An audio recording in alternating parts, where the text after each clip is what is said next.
Hey, good morning, everybody. It's Saturday, November 30th. It's 2:07 a.m., but it's November 30th, 2024. We're up at the Flying J. I'm getting ready to take a shower, so I'll see you guys back when I get out of the truck for our pre-trip. So let's go. All right, guys. Good morning. It's I want to say a little after, right at 4 o'clock. We are currently at the consignee or slash the receiver.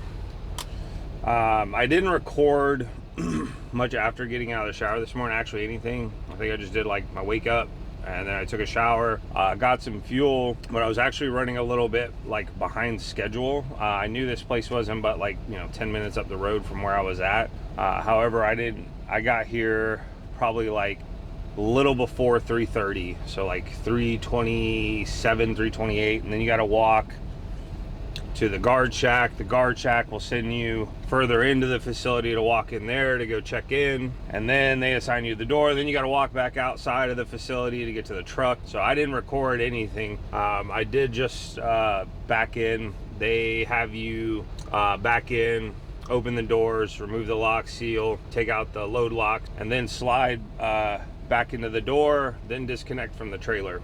And then they say to pull up 2-3 feet or whatever, chuck the wheels, all that. So it's all done. As you can see there's the trailer. So it's a little ways away from us, but we are back in, waiting for them to start unloading it. Once they unload it, we're going straight from here to Tracy, which isn't too far. We're gonna go to the Home Depot there, drop this reefer there, pick up a preloaded, and then we'll be out of here. Heading, I'm pretty sure back up 80 is the route that they want us to take. Oh yeah.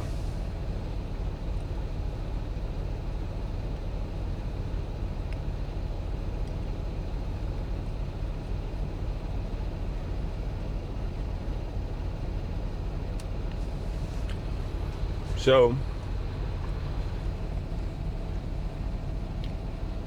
when we get done here, I'll record a little bit of the process getting out of here. But like I said, getting in, I was just trying to hurry up and get here, so I didn't record anything. But also, I did try to upload my video last night. I had it up for like half the day yesterday, my vlog number 8. I didn't put music or anything in a lot of the spots where I recorded like some scenery and different things like that. So I privatized whatever that vlog. I ended up re-editing it, adding all the stuff, and then adding yesterday's footage in there as well. I literally got to 95% uploading, and then my phone ran out of hotspot. The Wi-Fi at the Flying J was complete cheeks. I'm talking like half a megabyte upload, just horrible. So we are going to hopefully stop somewhere today with some decent Wi-Fi. I'll get that uploaded. We should be able to at least make it a good ways through Nevada today, just again depending a lot on how long it takes us to get to Tracy, and then from Tracy on up there. But we should be able to at least make it through the Sierra Nevada mountains today and a little bit further into Nevada. So we'll see exactly where we're at. But this load that we're picking up from Tracy today has to be delivered the 1st, which is I don't know if I mentioned, it's actually my birthday. So happy birthdays in the comments. I don't personally care about my birthday. To me, it's just another day. But we are turning 37. So this load has to get delivered tomorrow, I believe, from 3 to 5 p.m., somewhere around there. I can look and see exactly where it's at, but I just don't feel like doing it. So I know it has to be up there tomorrow afternoon. So we are going to hoof it and get up there and get this load delivered. I've delivered to this Home Depot before, so thankfully I have an idea of what it looks like and how to go about doing it, because last time I went in there, I'm pretty sure it's in one of my vlogs, I pulled into the wrong side of the building, but it does say like truck entrance, so that's the side I pulled in on, and I had to do this really tight maneuvering back into like a row of parking spots and then pull out and then back into the dock. So it was a little tricky, it took me a little while, but this time I kind of know how to go about it, so I'm very thankful for that. So I'm gonna finish this sandwich though, this croissant, and we are gonna wait for them to get this done. So we'll see you whenever it's done. So we're still sitting here at the receiver, and I see this guy park right there, and he is mad crooked. Like, ain't no way he's lined up with that door. I thought maybe at first like some of them were like slanted, but the rest of these are all straight. But this boy is crooked. Crooked as all can get. So I hope he's not, I don't think he's unhooking, because even that trailer straight, that one's straight, that one's, they're all straight. But he is mad crooked. Like, I don't know if you guys can see that angle. He is hella crooked. But anyways, we're still sitting here. They haven't even started unloading yet, so I don't know how long this is gonna take, but we've been here backed into the door for 40 minutes, and my appointment again was literally at 3:30. Here it is, 4:40, and we're still not, like, nothing's happening. So I don't really know what's going on here.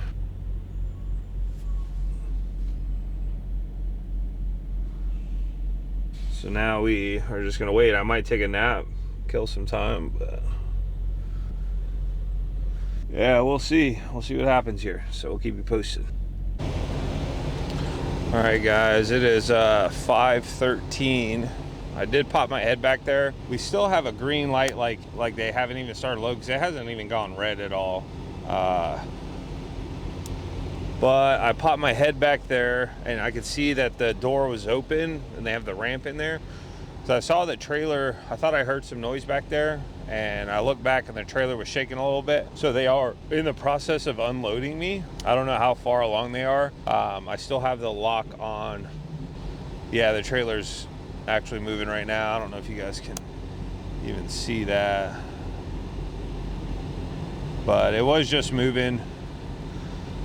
So they are in the process of unloading. I guess they just never switched the light to red. So now I'm gonna wait for the guy to come out to take the air lock, or the lock, off of the air supply for the trailer, and then we'll hook back up. I don't know if they bring the paperwork to me.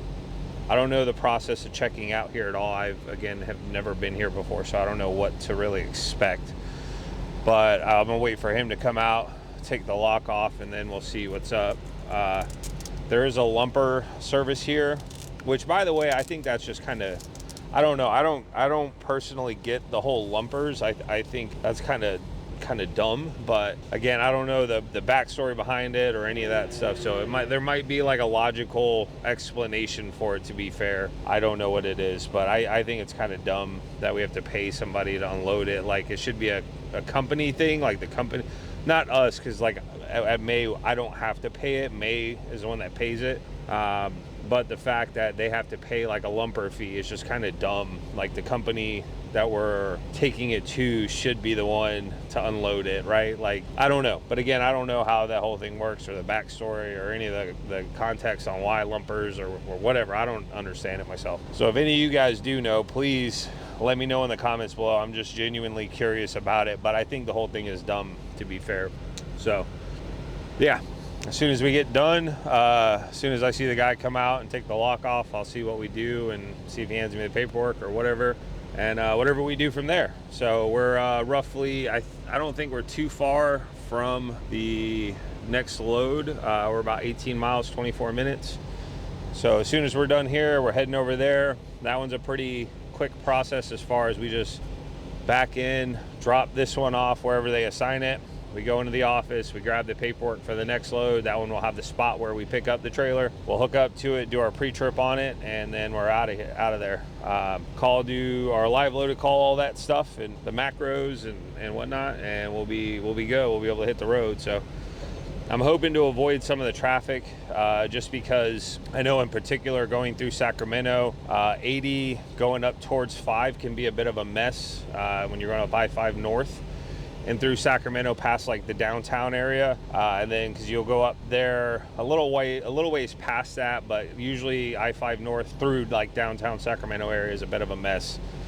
So depending on what time we get there and all that, we might hit some traffic. But once we hit 80 east, it's obviously like a straight shot through there. I'm gonna check their routing to see exactly what they want us to take, but I believe it's definitely gonna be 80 up to probably like 84. Probably, I think. I'm not exactly sure, because I think we actually do go back through Layton, Utah, through our terminal there. So we will hopefully try to make it as far as we can. I would like to stop there to get this video uploaded, so we might do like some type of split to where I take 2 hours off in Layton, upload the video, get fuel, because they'll probably have me stop there. Possibly, I don't know, either there or Ogden for fuel. But anyways, we'll try and stop in Layton if we can to get this vlog from the last 3 days uploaded for you guys. So yeah, anyways, we'll keep you posted and see you back in a little bit. All right, guys, we are done. So he said they'll call me with the paperwork, so let me actually grab the phone. But he just came, and one of the guys, really nice older guy over there, just came and took the airlock off of the trailer here. So we're gonna hook up the airlines, and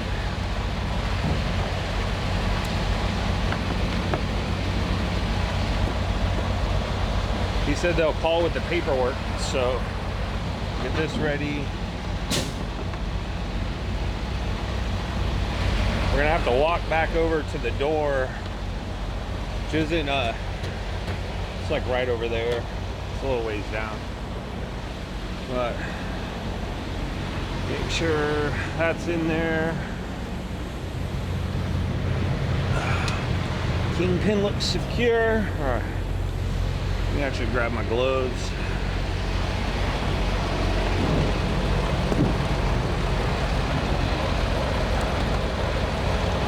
So it is also currently, just so you guys know, it's 7 o'clock right now. 6:57. So we have been here 3.5 hours, which is crazy. I didn't go to sleep at all because I didn't think it would take this long.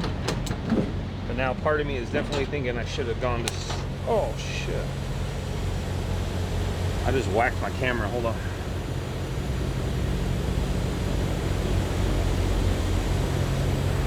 But part of me is definitely thinking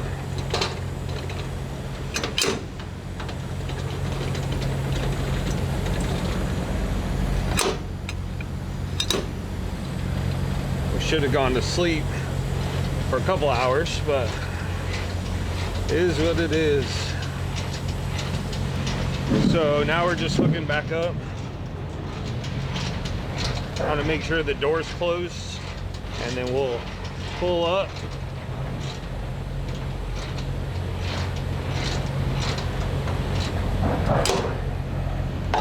And wait for this phone call to get our paperwork. So the wheel chalks out. Let's see. So I had to take the load locks out.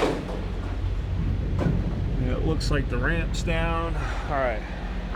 So we're gonna pull up enough to get the load locks in, and go from there. So let's do it.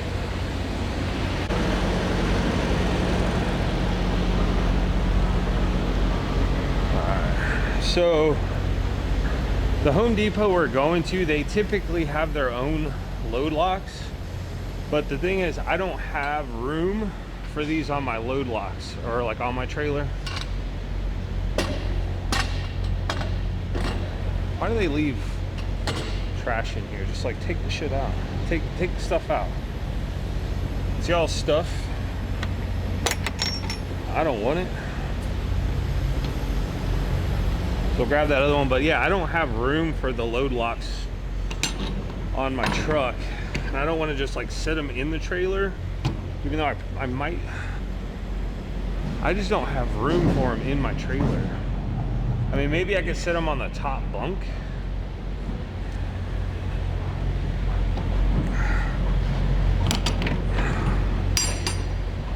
Maybe we could just set them on the top bunk for now. I just, like I said, I don't have the room. Ooh. This one's like bent to hell. There's no way I'm fixing that. This again was a sealed trailer, so I didn't put these load locks in. But that one wasn't even like on the wall, obviously, because of this. But it was the bottom one, so this one was the top one, and it was still actually good. So maybe, like I said, I'll throw these. I wonder, will they fit in the top bunk? They might, but then I gotta maneuver them in the truck.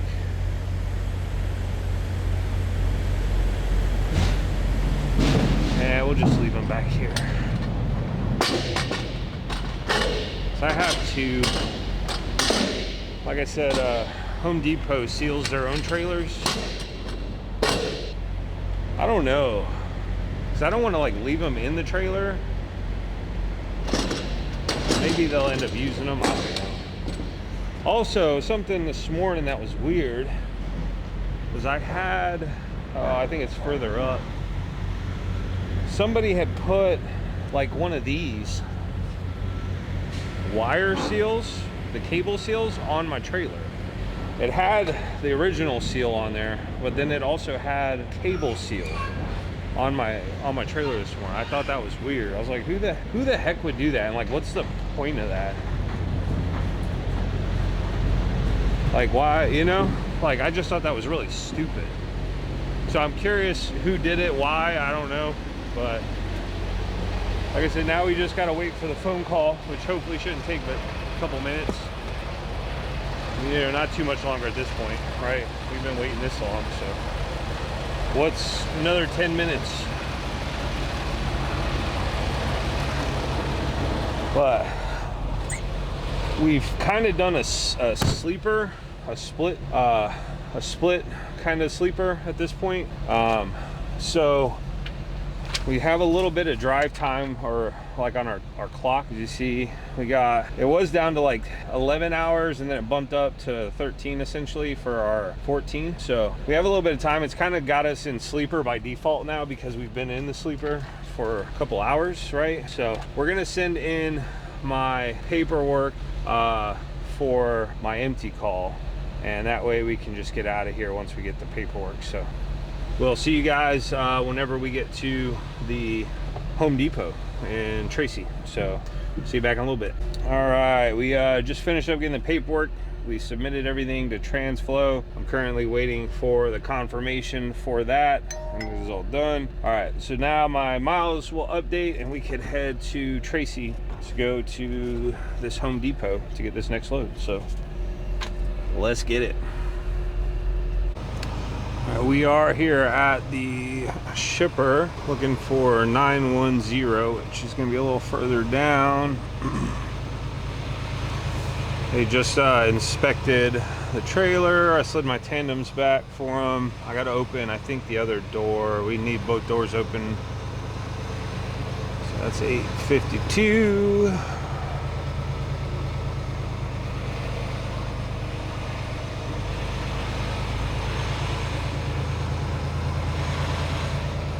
This is 910. Yeah, 910. All right. He'd asked if I'd been here in the last month. I was like, well, I know I was here recently. I think it was 3 weeks to a month ago, somewhere around about. Boy, it was just here. We got a bunch of trailers here. So every time I've came to this place, we pick up, we drop an empty, pick up a preloaded, and both times prior that I've been here, the preloads are going to Idaho. It looks like we might have an open spot. What's this? 892. It's 93. We might have to back in between something. I was hoping we'd have one of them open spots. Wide open, baby. So we're gonna go, got a yard guy right there. He's backing in. I'm just gonna go ahead and make sure this other door's open on the trailer real quick. Make sure we're good.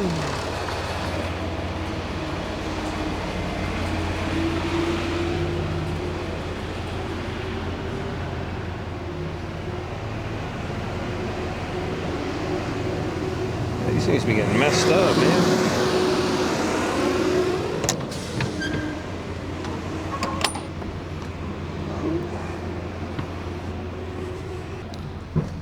This one will just clamp. Alright, it's all good. Looking for 910. 910. It'll be up there a little bit, probably around that little bit of trash right here. Let's see. Yeah, that's it right there, right next to the brown thing right there.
Watch that mirror over there. Straight push back a little bit.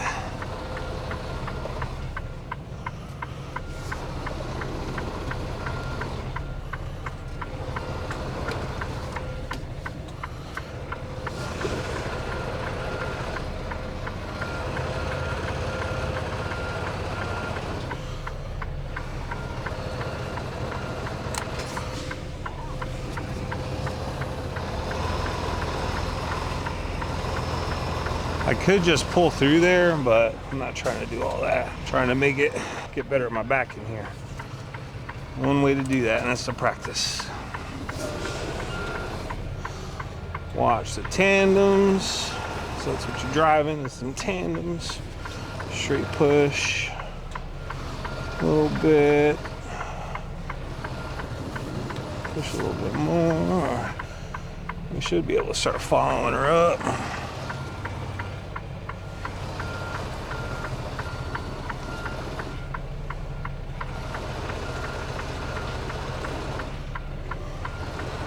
A little close to that line, which is good. Straight push back a little bit more. That way we hug that line.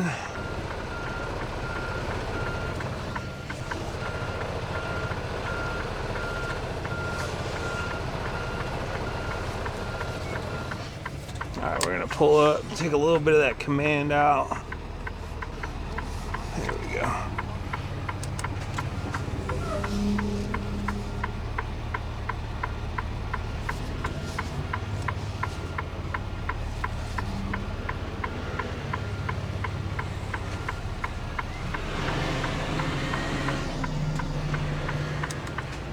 Pull up a little bit here. Take some of that command out.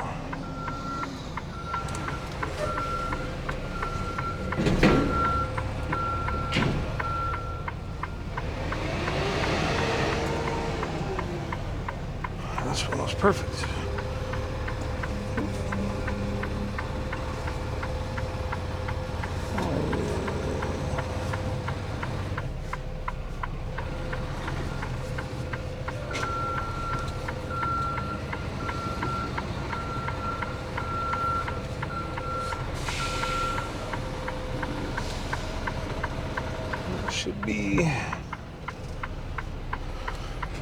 Should Should be good right there. Let's go double check.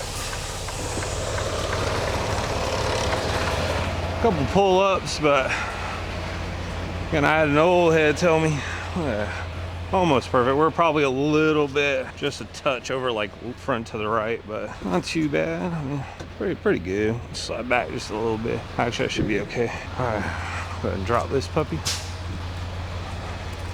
Had this old head tell me, as long as you didn't hit nothing or nobody, it don't matter how long it takes you to back. And as long as you ain't hitting nobody or nothing, you good, bro. It was perfect. And that shit stuck with me ever since, man.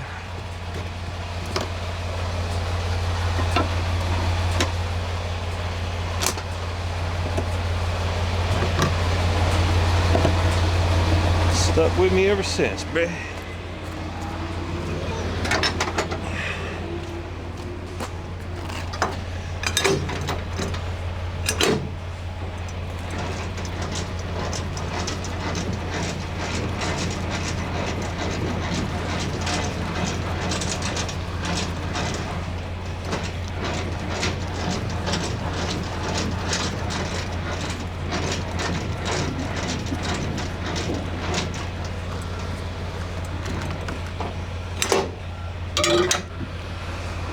We are good.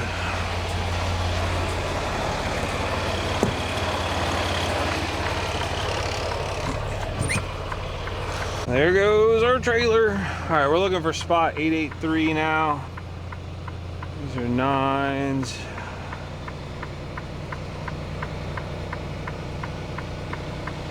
It's got to be one of these somewhere around here.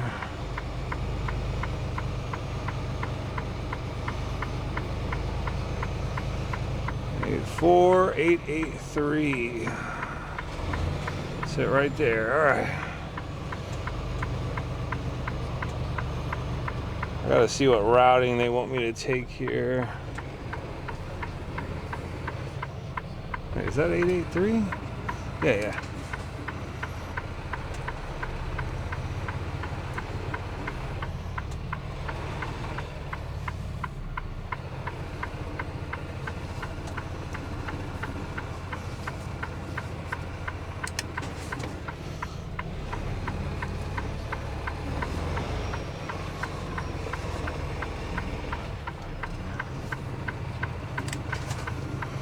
I don't know if this one's gonna require any temperature on it. It didn't say on the paperwork, but the last one didn't say, but it had paint in it. So they wanted it at 35, I think, or 36, something like that. Or I think they wanted actually more than that, 50 or something, to make sure the paint didn't freeze. But I don't see. All right. Make sure that's the right trailer number. Now, another thing I don't get on this one too is it's 79198.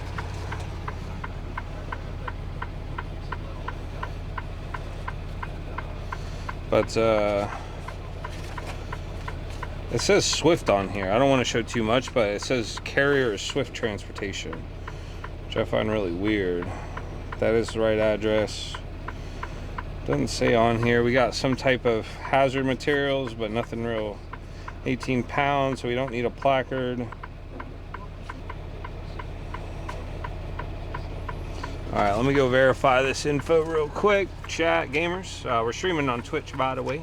If you guys ever want to stop by on Twitch, it's the same as my YouTube name, at Roger That, but with the Q instead of the O. 79198. So that's the trailer. Just verify the seal number, and then we'll send in all of our macros. We got two. So we got the tandem slid. Then do our pre-trip on this puppy. Let's see, what do we got? The 8833830. Is it 8833830? All right, locked and loaded. All right, these tires look okay. Let's make sure we're good here. Oh yeah, that will be good. All right.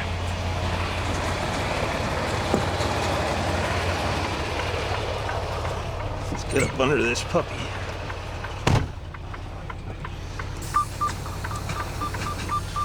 Get up under this puppy.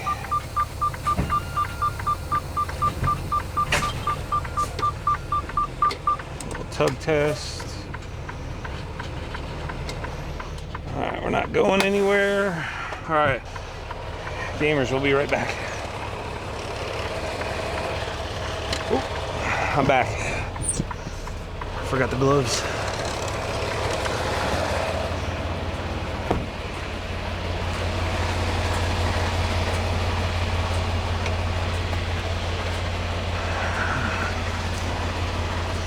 It's not much weight on here. It's like, I think it said 38 or 39, something like that. So it's not a ton of weight.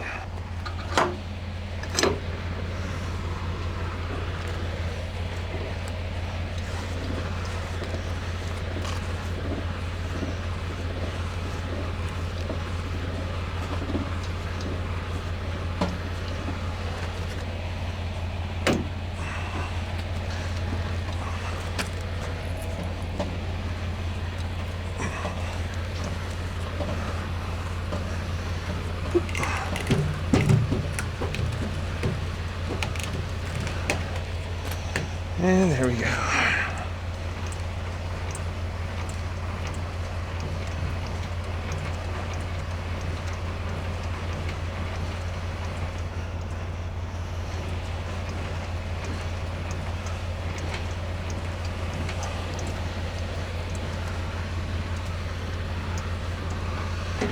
So once we get up all the way down to, so we don't freeze.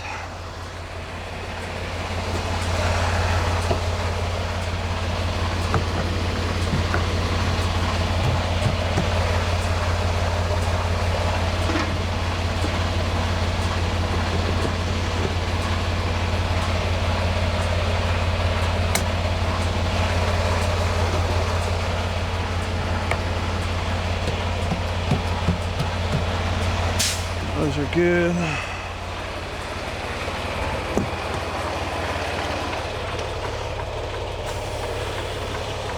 All right, we're gonna let the brakes fill up. And then I'll probably just roll some music over checking everything. So we will give you guys an update once we get done. So we'll see you in a bit.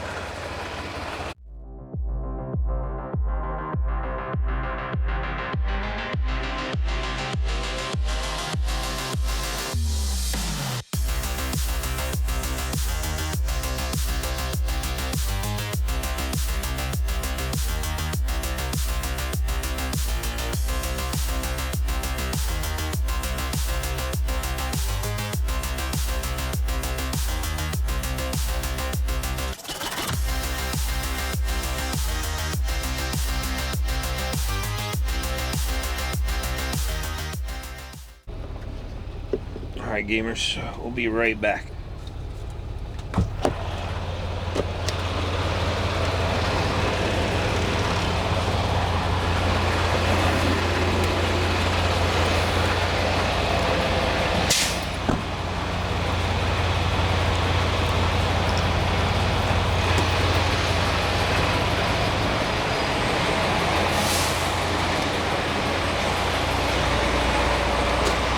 What's up, bro? How you doing, man? Oh, sorry, my bad. Look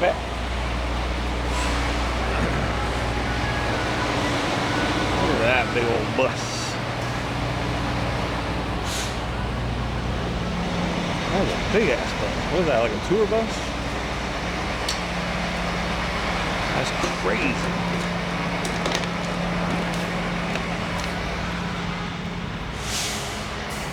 All right, so we are hooked up. We're going into the Flying J here. I should have. I'm gonna be stuck behind that guy. Hopefully he just has to get the fuel and go. Hopefully he's not gonna pull up in front or something. Well, let's go get this coffee. Or some coffees. I need it. Hi, thanks for coming in. Hey. So I did my stuffing with crazy. Alright, so we're gonna grab a cold coffee. These. Got energy drinks. What they got? Couple Red Bulls. 2 of these. All right, let's go. Good to see you guys. I'll see you next time. Hiya. Is it corporate or personal? 79 5 cents. 79 5 cents. Hit no on the screen. 5 cents. Ticket shop roadhouse activated. 49. Insert cash or select payment type. I'm sorry, what? So you're going to hit select item? Down here, select item. To complete And then right down transaction. here, it's going to say drinks. Information needed. And then you're going to hit hot control. There's the client. Insert cash or select payment. Have a nice day. Thank you.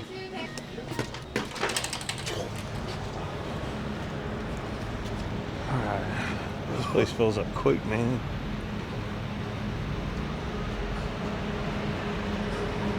Yeah, I'm just hoping this dude grabs fuels and go, but my camera batteries are about to die, so here we go. I'll see you in the truck. Hello, YouTube. All right, guys, we are done. It's currently 4:43. We made it to Flying J in Winnemucca, Nevada. We got 389 miles done today. Keep in mind, 11 of that was to finish up my last load, but the rest of it all goes towards the rest of our 10,000 miles. We only needed 100 and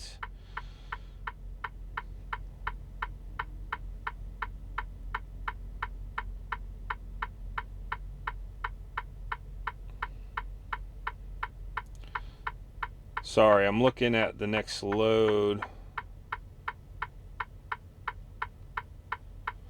So we just got another pre-plan, which I didn't notice until now.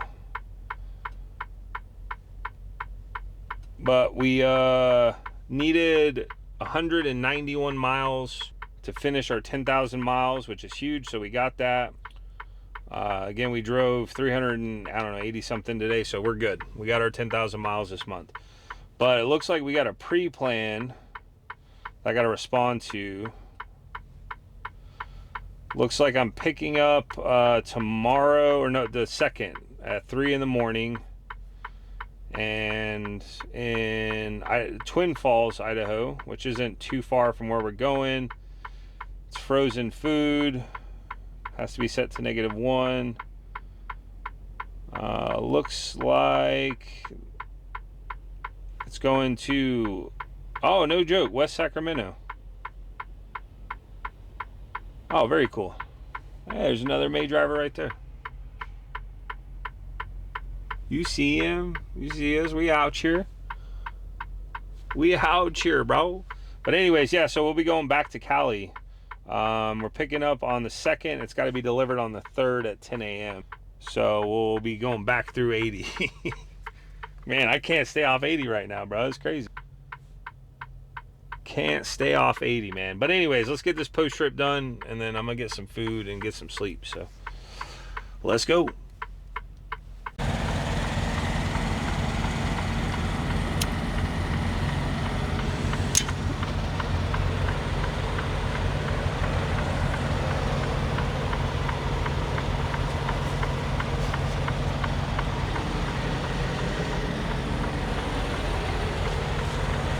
Looks like we get to meet another May driver. All right. So she did real good today on a trip up here. I said we got our 10,000 miles this month, so that, I'm crooked as a mofo. Look at that. Not too bad. I think the line's crooked. I'm not crooked, the line's crooked.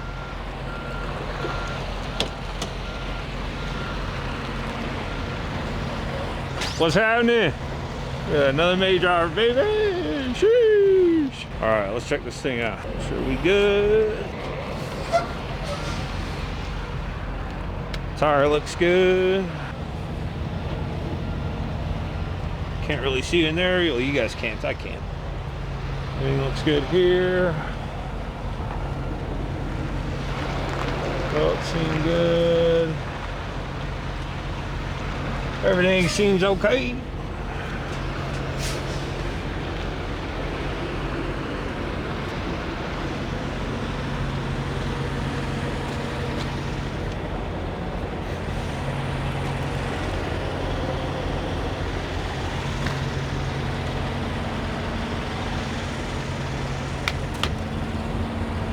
Big Bertha, baby. So yeah, it looks like we're going back to West Sac, which is actually good. I can let my brother know and maybe try and see my niece. So I know I mentioned in a clip or in one of my latest vlogs, my brother just had a daughter. So it's my 4th niece. And so I haven't met her yet. She's only like a little over a week old. So we're going to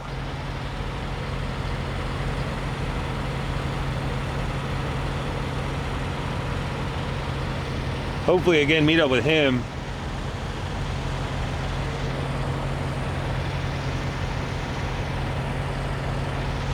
So I can meet her.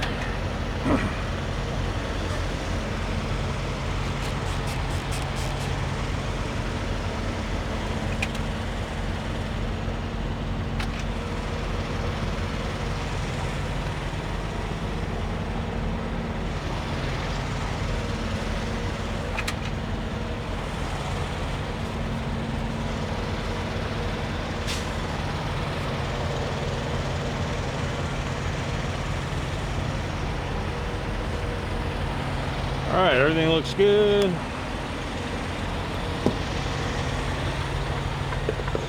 Now comes the best part.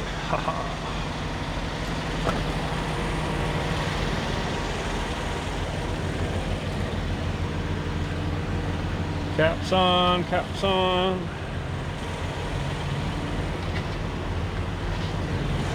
Crazy.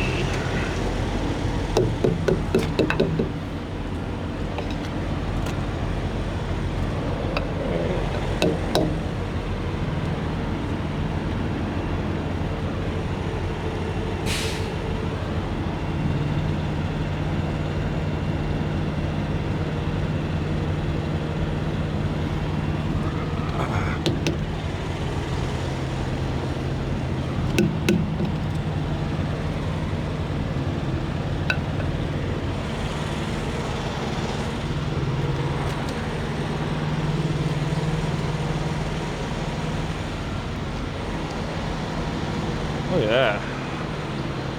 I could probably get a little closer, but that's not too bad.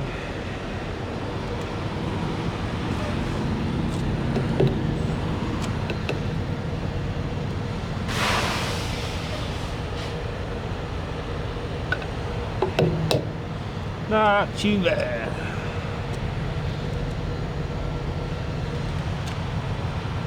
Tire looks good.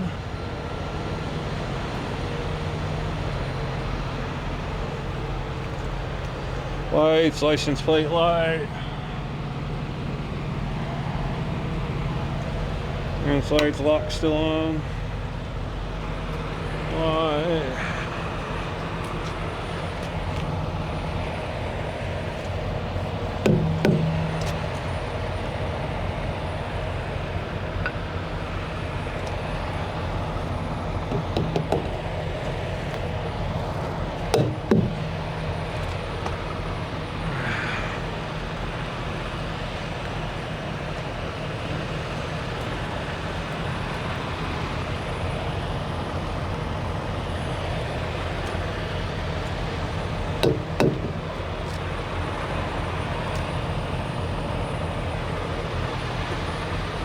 Tires look good, baby. Hell yeah. Trains, that's all good. It's getting dark out. That's good. That's good.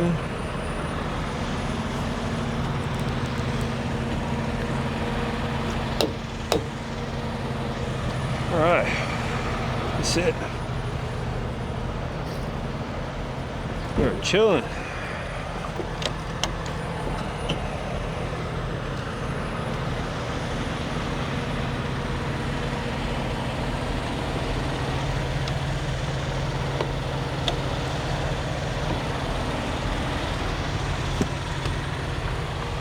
right, guys, we're gonna go get a little bit of food, and we'll see you back in the truck in a minute. Good morning, guys. What's up? I didn't record anything last night. After I finished up with the post trip, we literally just went to bed. I ate some food. I tried to upload the video while I was like going to sleep. Didn't upload. So the good thing though is it's ready to get uploaded whenever we get somewhere with decent Wi-Fi. So today is Sunday. It's December 1st, 2024. It's 4:12 a.m. Today's actually my birthday, so I would imagine I will be getting a couple calls from some family members and at some point this morning. So my dad usually calls me to sing happy birthday to me. So yeah, 37 today, boys. We're 37. So officially 37 years old. We are gonna go brush our teeth in the Flying J. I'm gonna grab a coffee. I believe I still have a coffee and energy drink from yesterday that I bought at a Flying J. So a cold coffee, you know, Starbucks one. But we're gonna go buy a hot coffee, maybe like a breakfast sandwich for my birthday. We'll treat myself today. So yeah, we'll see you guys back here when we go and do our pre-trip. So stay tuned. See you back in a second. All right, guys. Oh, geez. It's time to start our pre-trip. So we're gonna go on duty, certify the logs for yesterday.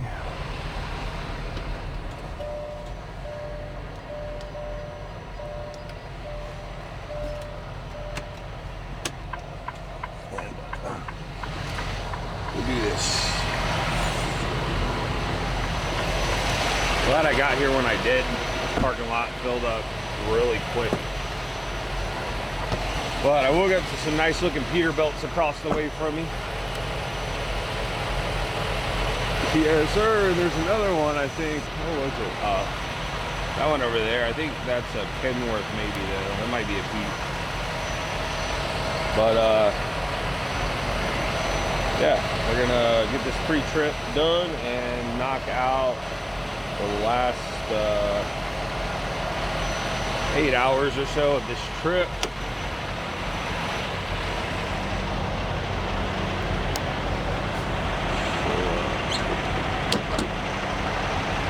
Let's do it to it, man. We got 2 other May trucks here, which is pretty cool. I ran into the one last night I showed that was backing in, probably one of my last clips. He just started driving. I think he said this is his first week, but he's out of Jacksonville or out of the Pensacola office. So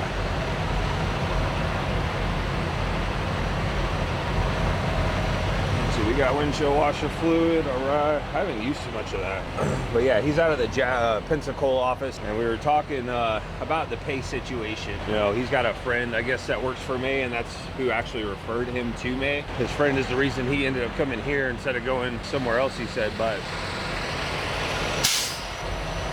he was saying how he's probably going to switch to cents per mile instead of doing the daily pay option. When I was telling him, I was like, yo, it might be better to do, at least stay on the daily pay for a little while with winter here, you know, because there's going to be times where you're going places you might not be able to drive or something. And, you know, at least with the daily pay, you're still getting paid. And then I was explaining, even as daily pay, you still get cents per mile if you drive like a decent amount of miles, and your mileage pay would have been more than your daily pay. But if you go straight cents per mile pay, that's what they'll give you, you know what I mean? So imagine there's again, a time where you don't drive, right, for like a couple days, or you don't drive that much. You could have at least been making daily pay, you know? So maybe he'll stay on it, maybe he won't. I didn't catch his name. I tried to catch his name, but we got into chopping it up. So I didn't unfortunately catch his name. But if by some chance you're watching this and you're new within the last week in Pensacola, you got the dread, rocking the shades up here at the Pilot, man. What's good, brother? It's good to meet you, man.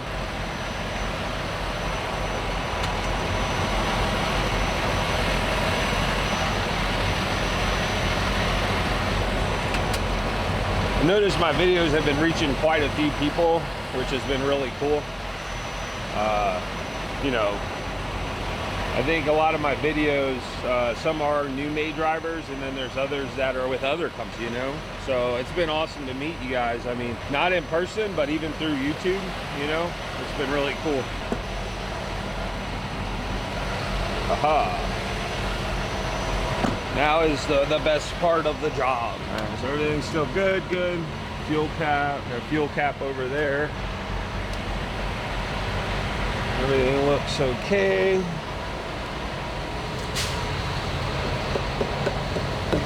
Yeah, so I might have said something about it yesterday.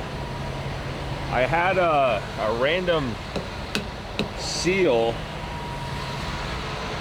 put on my trailer yesterday. Last night when I stopped at the Flying J in Lathrop.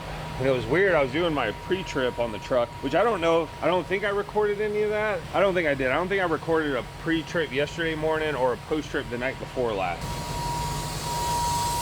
Oh, this guy's leaking. I don't know if you can hear that, it is hissing. I thought it was my trailer. I was like, oh shoot, but it's definitely his. So yeah, there was a random like metal wire seal on my trailer. Now, first off, I don't get that. I don't understand why somebody would do that. Like, that's just stupid to me, because, and maybe in a way they were doing it with like bad intent, like maybe this person doesn't have wire cutters, so we'll slap this on. You know, it was just dumb. It's something that didn't make sense to me because I was backed into a spot with a fence, right? Like the fence was like a few feet behind me. So it's not like where I'm in a row like this, where there's more trailers there and there, you know what I mean? I was backed up close to a fence. So somebody went back there to put a metal like seal lock on the trailer, you know what I mean? Like a wired one. Thankfully, again, I have wire cutters. But say if I didn't have wire cutters, he's leaking from somewhere. But say if I didn't have wire cutters, then I wouldn't have been able to get that seal off, or I would have had to go buy some, right? So I would like to think it wasn't done with like bad intent. It was one like this, not like this exactly, but this, it was actually a thicker wire. So it doesn't make sense to me why like somebody would do that. Like that just seems kind of dumb. That looks good. Tires look good.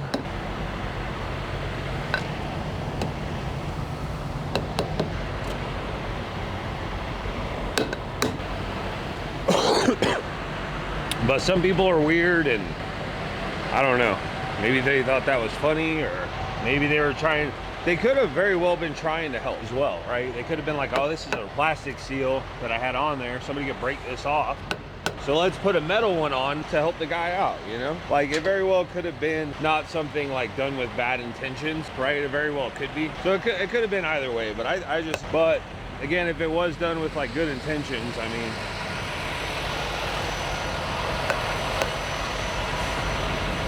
then I guess thank you. I don't know. So anyways, let's get these locked up.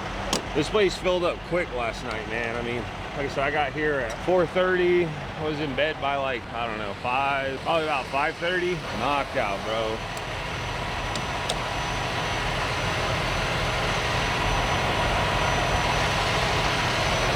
Let's check the body, make sure I didn't get hit or nothing last night.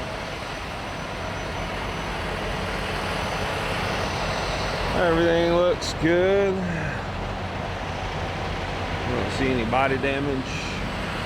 We got lights, we got the clearance lights. All right, we're ready to rock and roll, man. So yeah, again, we are in Winnemucca, Nevada. And we're going to Idaho Falls today. So we got about 450 miles to our delivery. We should be there before 2 p.m. It has to get delivered at 3. Well, between 3 and 4. So we should be there before 2. So we should be there in plenty of time to get this load delivered and going. So we're gonna finish a couple things in the truck. I got my air brakes to do, and then we're gonna hit the road. So we'll see you when the sun comes up. Hopefully I'll get some footage of wherever I'm at when I'm driving through. But if not, we'll see you when we get to the receiver.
All right, guys, we are at the consignee.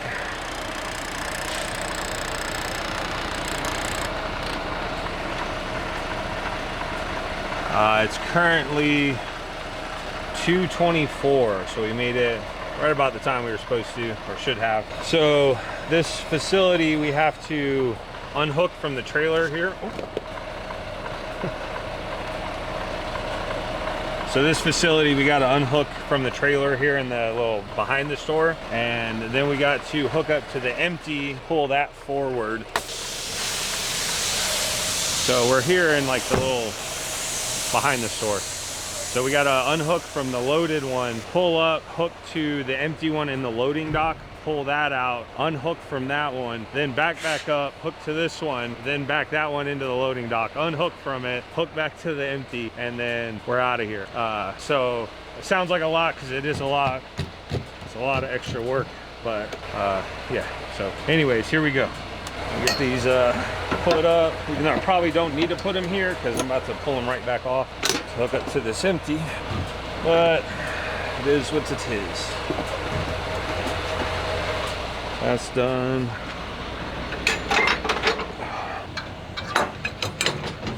So they got the paperwork in there. Like I said, I just got to do all this, go grab the paperwork.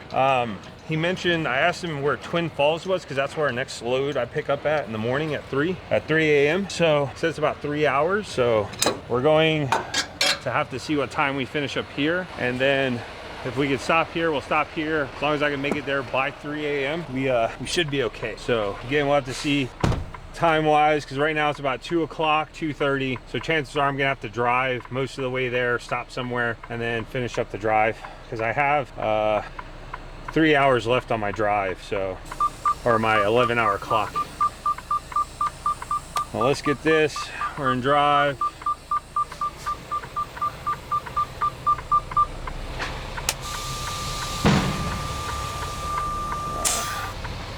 That is sitting there. All right, now we're gonna pull through here.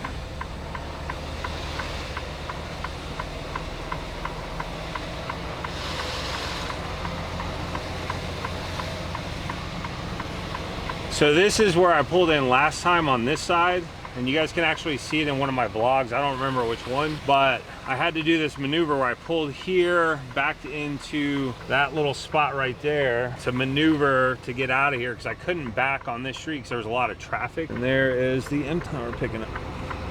72144, all right.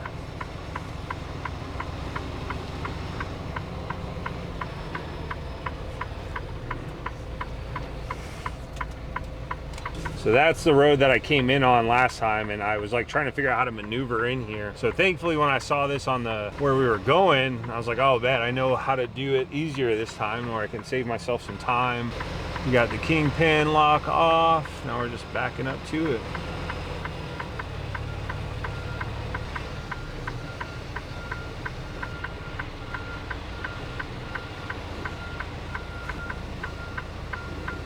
Keep an eye on the mud.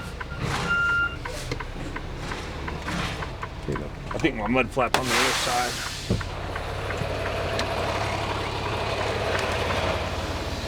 Caught it a little bit. Yeah, it looks like it did. It's up a little ways. These mud flaps, I don't know why they go up at an angle. Super weird. We'll drop the air to it. And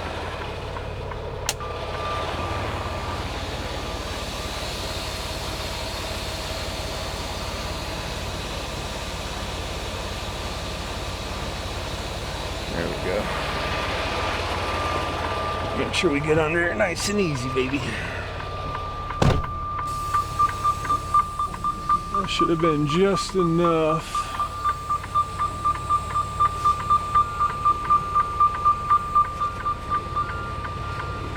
I think the tires might actually connect as well.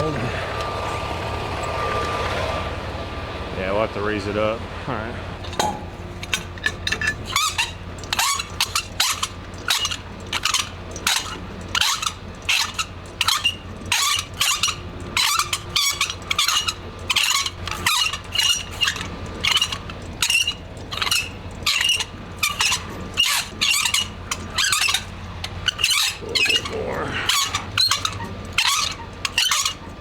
think this should be okay now.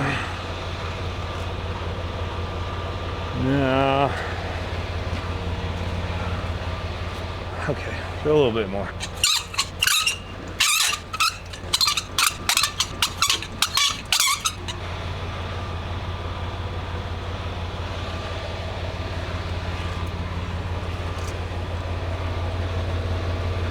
That should be okay. I think he's about to lower it. Going back.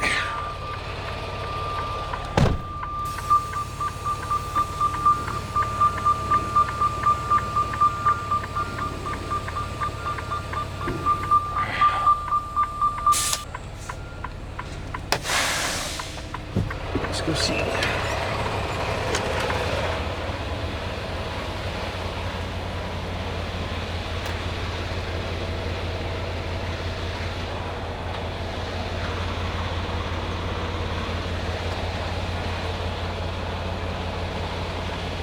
I'll lower it down a little bit. Wait, actually, it's empty.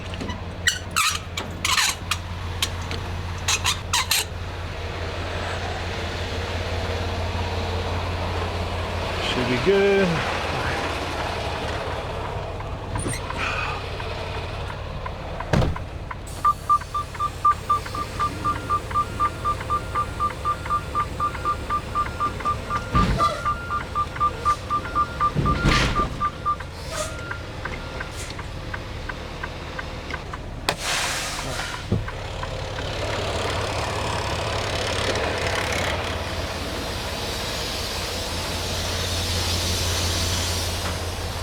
Pin is good. That's good.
All right, so we got to pull up and out of the way up here. So maybe like right here on the side. And then we got to pull the other trailer that's over there up here and then back.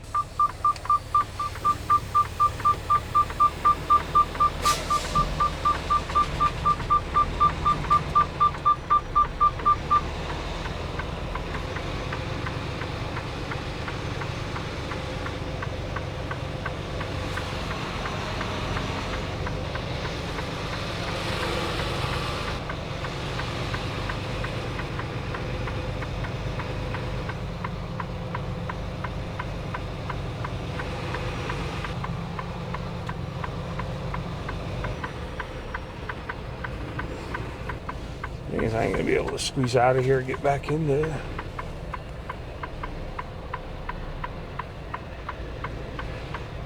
Oh shoot, how they... Wondering how I should do this here. I guess we gotta just back into the other one. To be fair, that would make more sense just to back into the other dock, and then so that's what we'll do.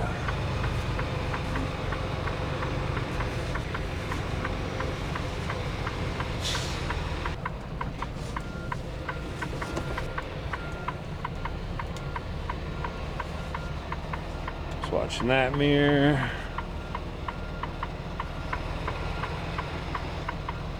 So we're just gonna back into this other loading dock there.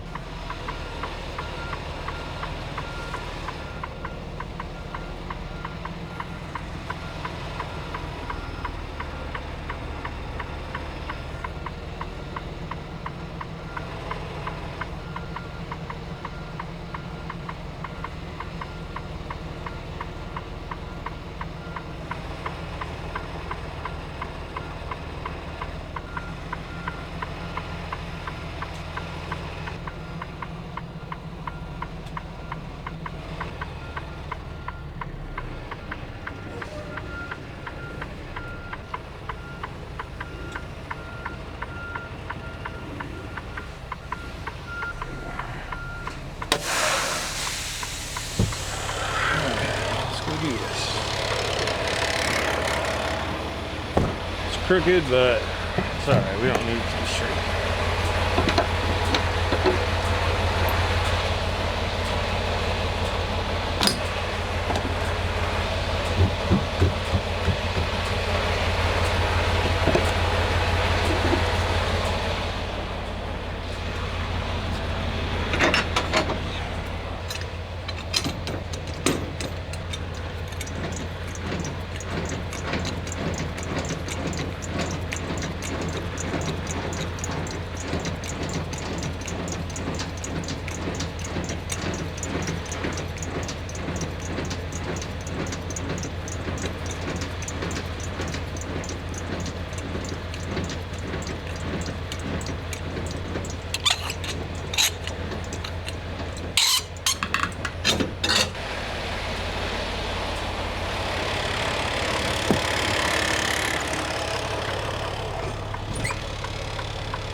I'm just gonna back in here, grab this other one.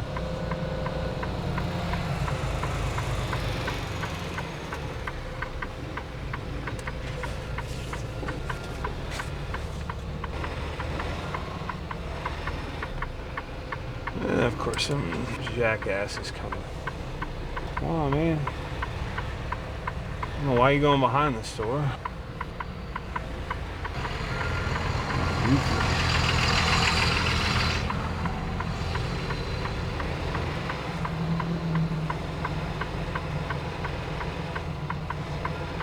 Gooby dude that can't even get his truck looking good.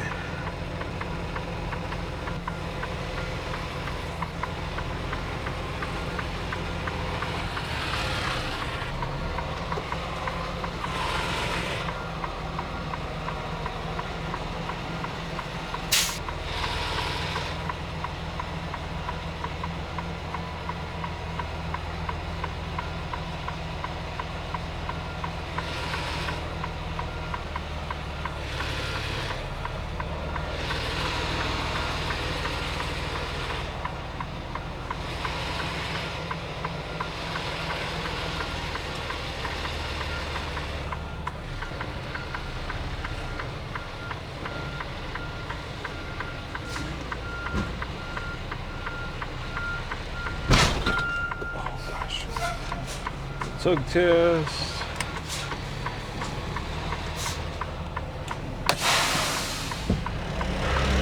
And then they're going over to Walmart. Like, what are you doing?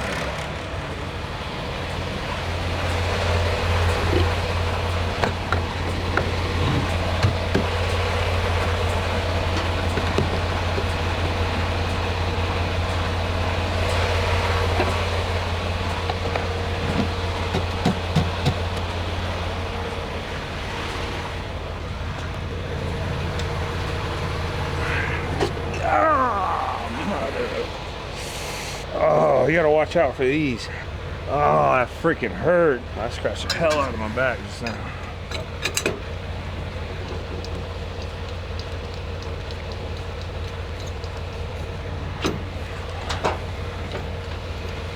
You gotta watch out for those, boys. Holy cow, that hurt.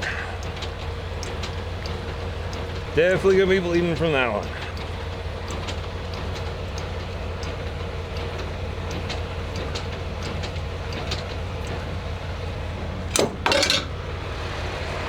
Alright, so we're hooked up, everything's good.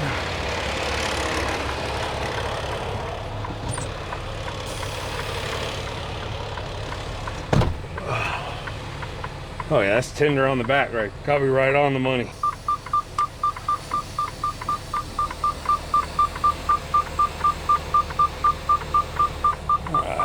So we want to hug this side fairly close so we can squeeze in between here and avoid that.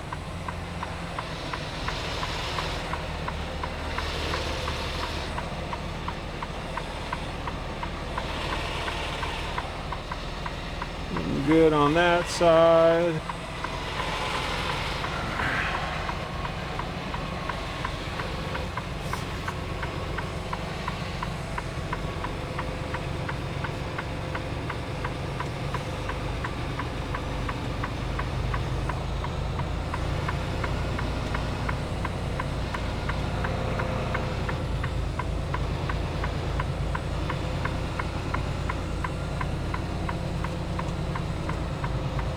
Hard right, that.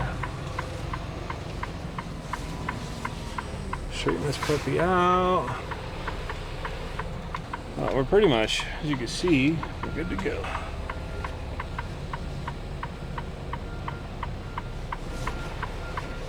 Let me just set this out of this window here. All right, I'm gonna wait to open the doors until we get a little closer. We should have enough room to do that. I wonder if at this one we gotta slide the tandems back. I don't remember. Let me double. Just go ahead and check the doors real quick.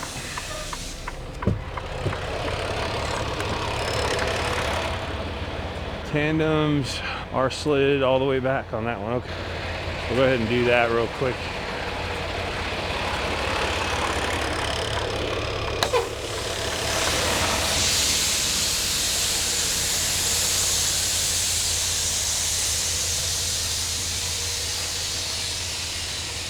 Slide these puppies back.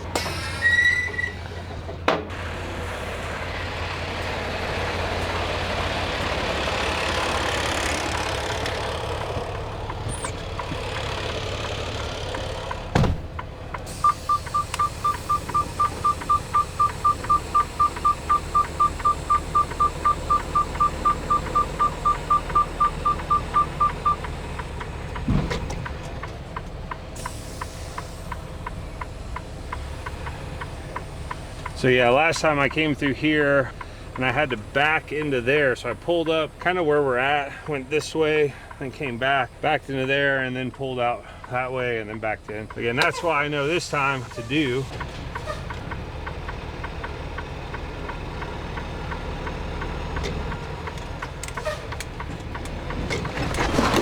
Oh my gosh, that shook everything. All right, let's go see. Make sure we're locked in. That one's good. That one's good. That one is good. And that one is good. All right. All four are in. And we're ready to back it up.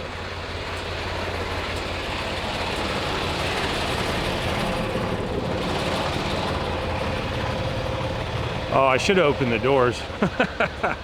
Let me do that, hold on. The last one I delivered to another Home Depot had a bunch of loose stuff, small boxes everywhere. And so it was stuff coming out. So I'm hoping this isn't that situation. All right, that's some small boxes. Just one little loose box.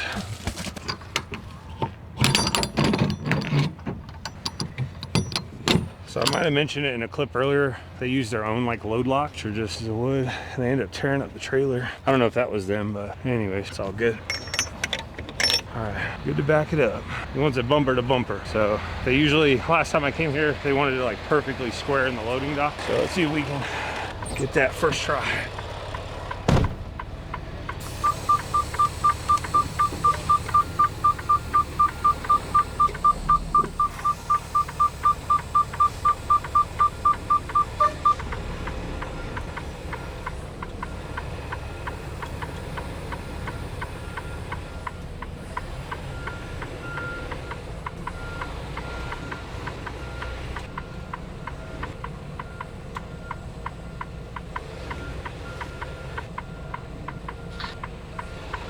I don't think that's perfectly square, to be honest. A little more over to the left.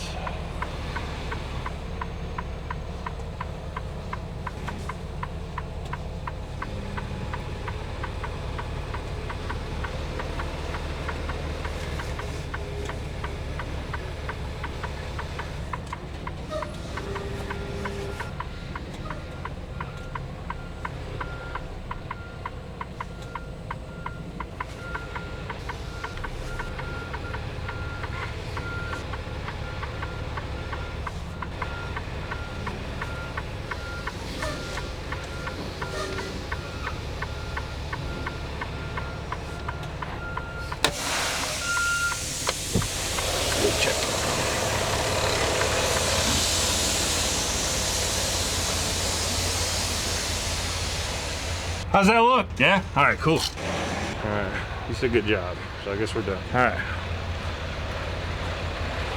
I think it's still a little, that might actually been really good. All right. Yeah, last time I did this, it took like 4 or 5 pull-ups because they wanted it perfectly like centered. So got that one pretty much first try. We'll say first try. We'll pretend I didn't do that pull-up, straighten it back out.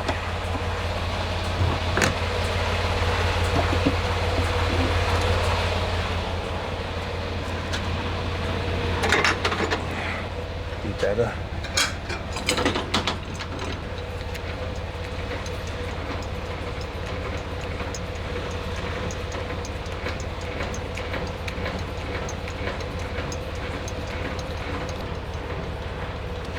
Back end's getting a little bit better. I'm sure this one could have been a little bit better, but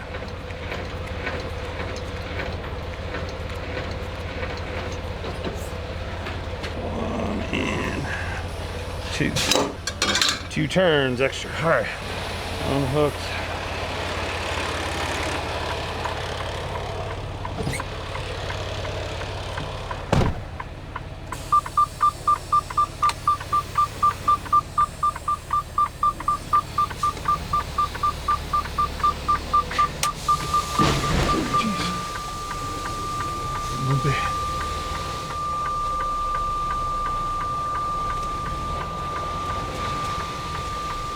Yeah, I just forgot to spin out a little bit on this.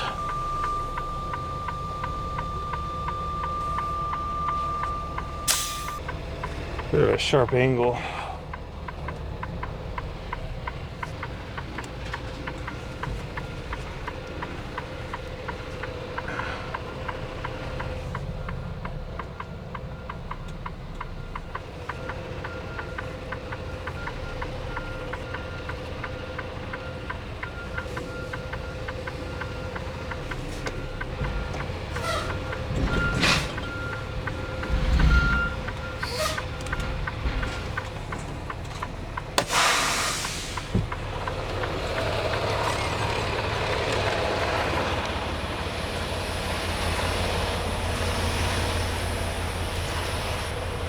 Watch out for that.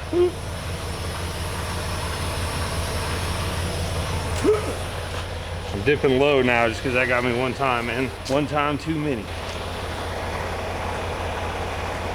That seems about right. Heck, this one almost seems right too. Shoot. It's not. It's actually a little too far over on the passenger side, so you can see the yellow line right there, but I think it's...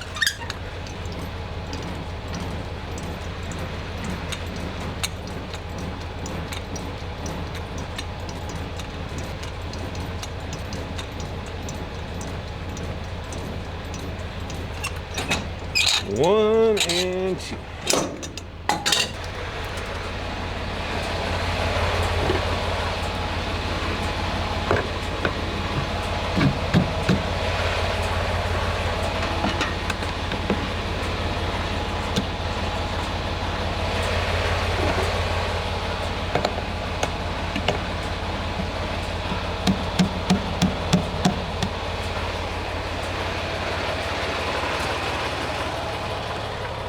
Actually, let me go get the paperwork. I'll be right back. So that's the parking job. Not a bad one, actually. So we're gonna slide the tandems. I will turn off my mic for that. We're just gonna hook it up, close the trailer doors, slide the tandem, and then send in the paperwork. So we'll just throw some music over the this little stuff we're gonna do. But this time it went way smoother than my very first time through here. Way less time, which plus. So we will see you guys back here in a little bit with an update.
right, guys, we are done for the day. We are at a Flying J right down the road from where we just unloaded at.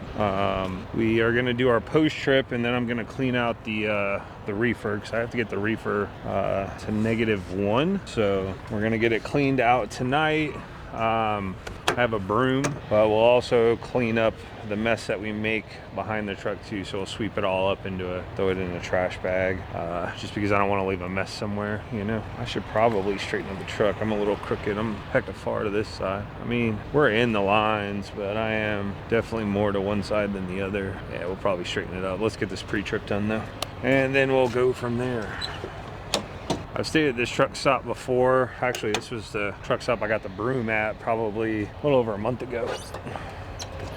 Let's check everything, make sure we're all good here. Tire looks good. Brakes look good.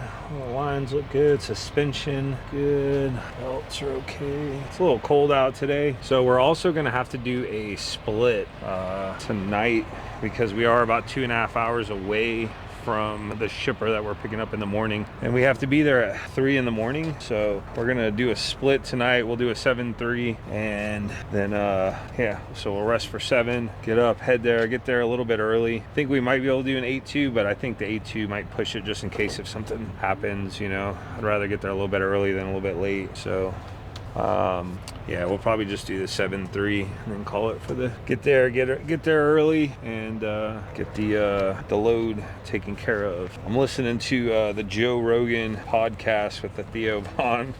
Theo Von's funny as heck, man. He says some of the most random stuff imaginable, and it's too funny, man. And what's great, I think, with him is he doesn't try to be funny. It seems like it's like he just says some random stuff, you know. Like, you know, there's people that try too hard to be funny, and then it's just like awkward, you know. But the people that just like are naturally have like a comedic sense of humor, it's great. So, and that's definitely Theo Von. He was saying not what he did for 4 years in office. It's all the media, and we're all.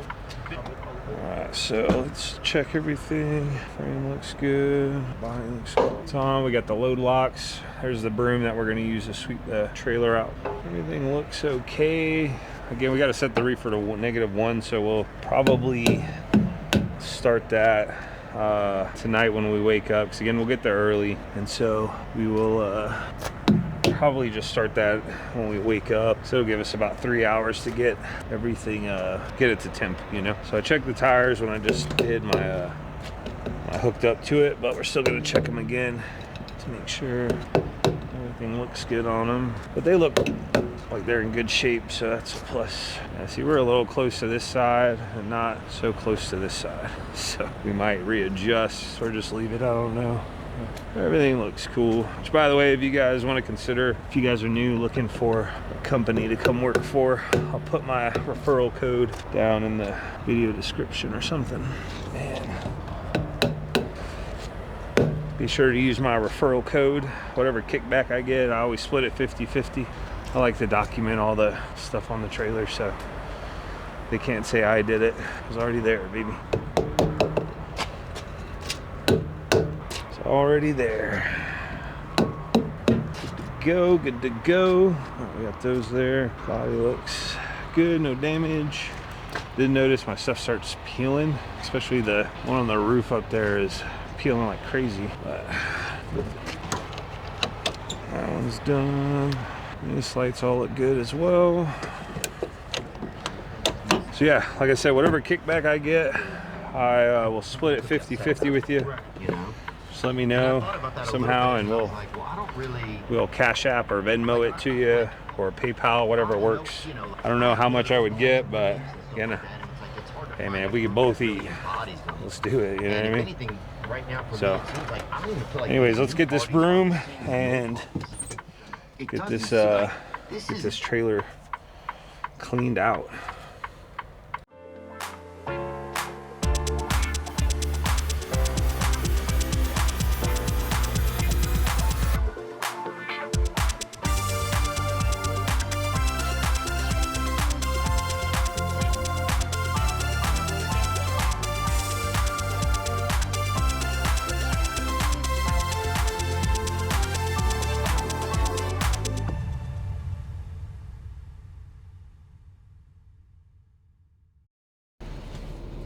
morning, guys.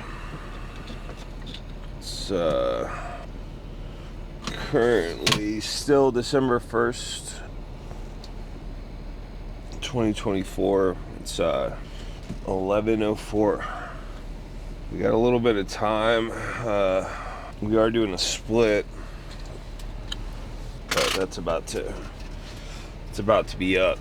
So we're gonna go brush our teeth and take out this little bit of trash, go get a coffee, and get ready to start our night. We have about a 2.5 hour drive roughly to Twin Falls, Idaho. Let's go pick up this load, be there by 3 a.m. So we're gonna get there pretty early, probably about an hour and a half. We'll be there by about like 1:30, give or take. So, but that's better than not being there on time, right? So we're going to go brush our teeth, grab a coffee, and then we'll get back and get this pre-trip done on the truck. Sorry, we're just literally getting up, so we'll see you guys. Let's go get this coffee. It's late at night, man. I kind of like these early morning deliveries or pickups though, because I kind of like driving at nighttime, so it's a good excuse to have to drive at nighttime. But we're here at the Flying J outside of Idaho Falls. I think right off 86 or something like that, but it's probably one of my favorite truck stops so far because they got a ton of parking. They got nice bathrooms and showers and all that, so it's always really cool to get a stop through here when I get a chance. So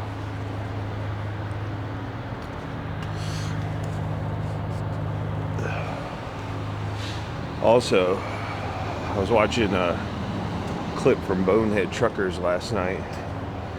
Finally saw my first May truck on there. I haven't seen May trucking on Bonehead Truckers, so that was pretty. I was hoping I'd never see us on there, but I guess sometimes stuff happens. So let's go. Subway cookies are fire. Hey, what's up?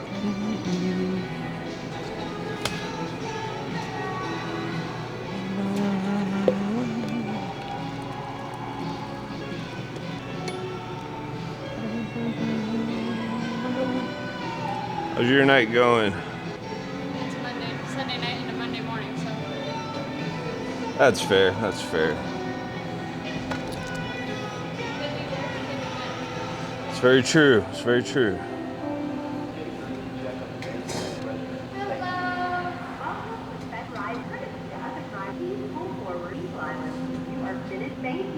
Something wrong with this coat.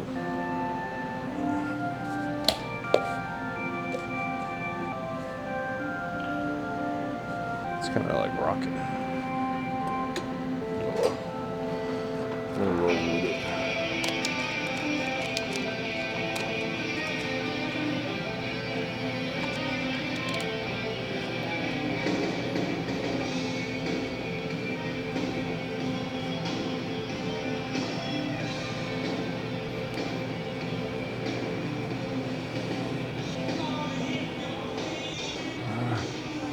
Could I also grab 2, what's y'all's cheaper cigarettes? Probably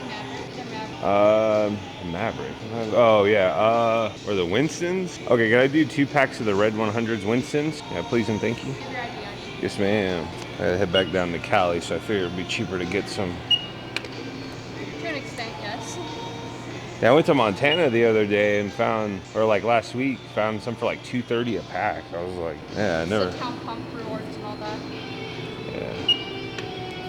You got a nice smile, by the way. I think 97. I'm ready for bed. Yeah. Just started. I'm already. Yeah. Well, hopefully it goes well for you. You know. Same damn thing, different day. Yeah. Hopefully nobody's too much of a pain in the ass this morning. You know. Well, until I bet you know tomorrow night. Yeah, for sure. Yeah, you too. Thank you. Oh, shoot.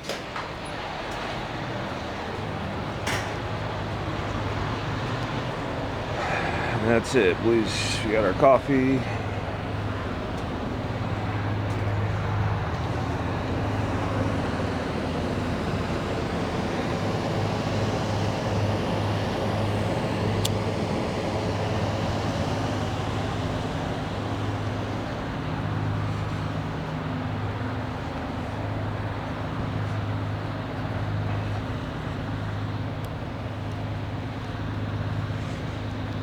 got us a couple packs of smokes. So they're a little bit cheaper up here in Idaho than California. California's crazy, man. I'll just say that. It's expensive all around. It's one of those places, I don't know if I've mentioned, but this past summer it hit up to like $6.50 for a gallon of gas, which is just insane. It's that's way too much, and people just pay it.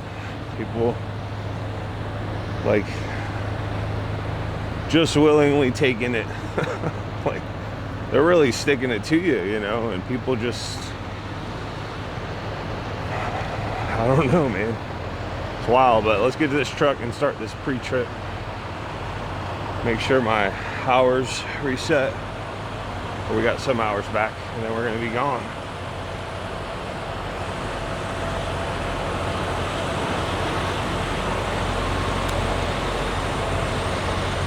You can't really see, but this place fills up fairly quick, but they got a lot of parking spots, so that's one reason I like to come here.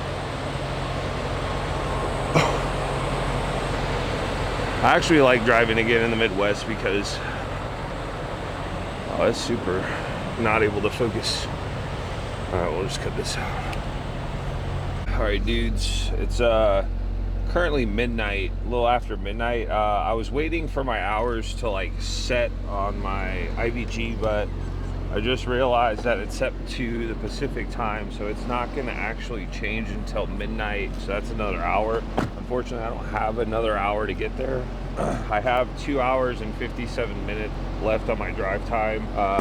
We did 8 hours instead of 7, which I should have done 7, honestly, because now we're going to be pushing it a little bit for time. We'll be there a little bit before our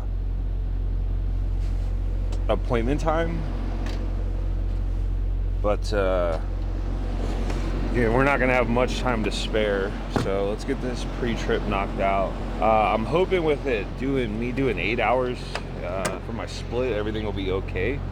Like once midnight rolls in an hour, we will get our time for today or tomorrow, I guess, or you know what I mean? We'll get our 14-hour clock back. So that's what I'm hoping for. I'm hoping somehow this doesn't go horribly wrong and I end up having to sit for 10 hours fully.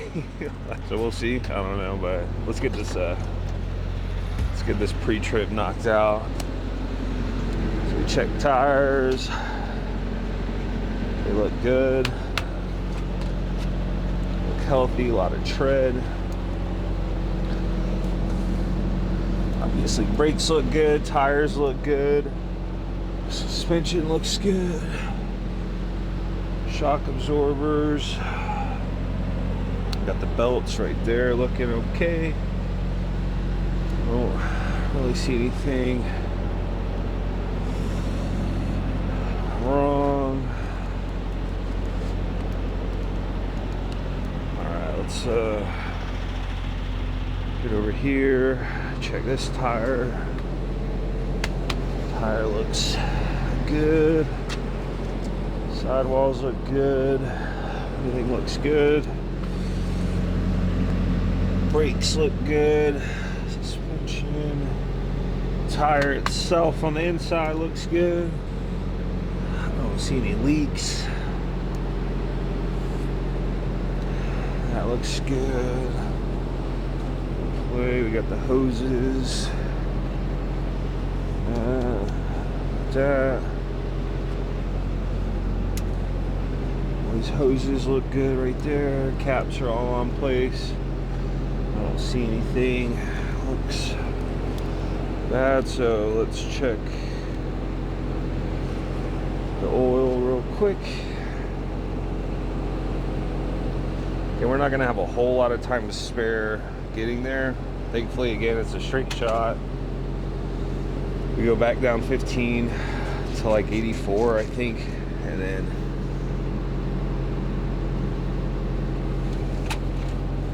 uh, 84 to like 93 or something like that. 95, I got it wrote down, but oil looks good.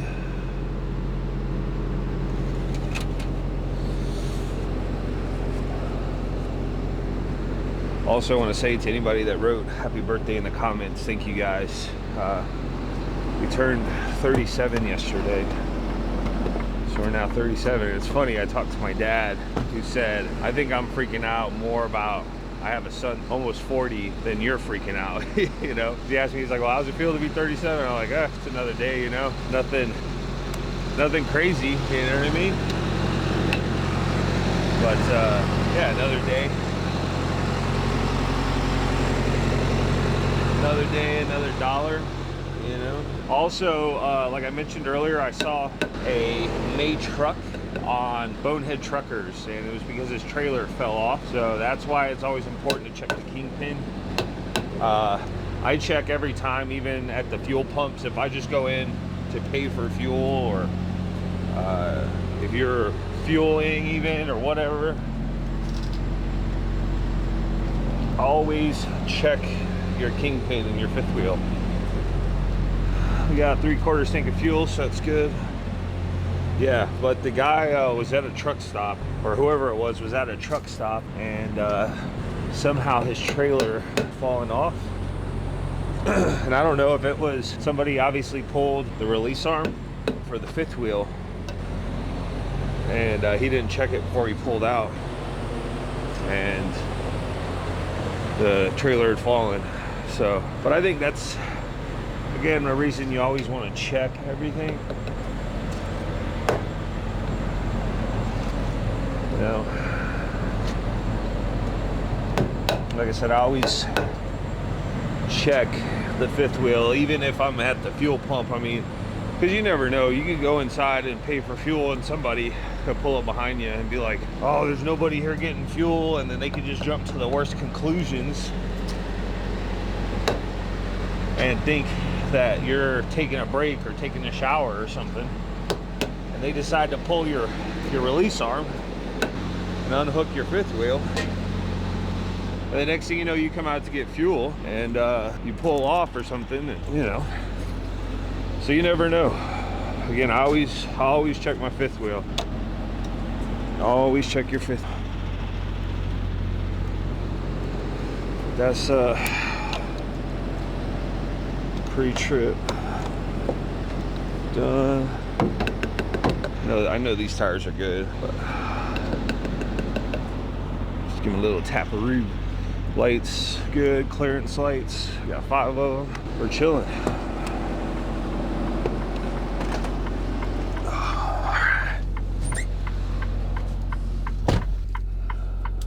So now we are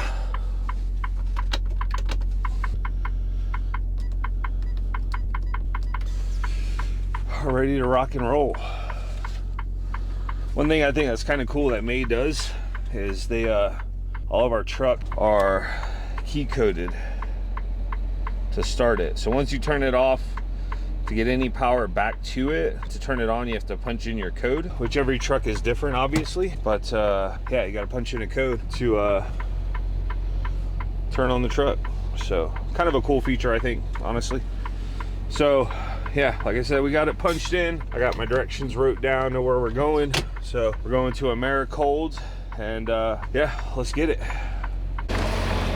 All right, so we are at the receiver or shipper, and I went to the wrong facility. They have 2 of them here, but this is the one I was supposed to be at. There was notes in my directions about like looking for a guard shack, but there was no second sign saying this was another entrance or whatever. So we ended up going to the wrong building. Then they guided me over here. So but anyways, we got to slide our tandems, open the doors back into the door here. So we're gonna slide our tandems, get the doors open, and get this going. We made it with like 14 minutes to spare on my clock. I did the split I mentioned. I did that, and I didn't get any hours back at midnight, but apparently I guess after I do my 2 hours, which hopefully this takes up to that, or at least right at that, and we will oh, that's cold, we'll be fine. So we'll do the 2-hour break. Hold on. Get our hours back, and then we'll head off, hopefully make it through the Sierra Nevada mountains today. Oh, that is really cold.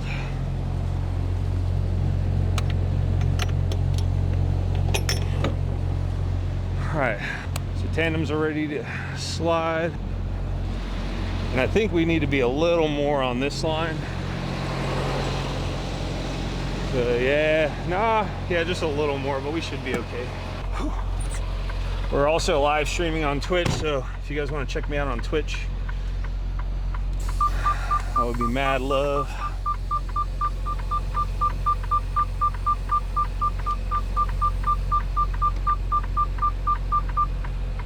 Oh, tandem slid, all right.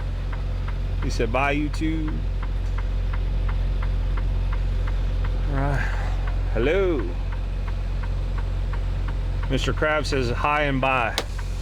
All right, we should just be able to pop this puppy in reverse.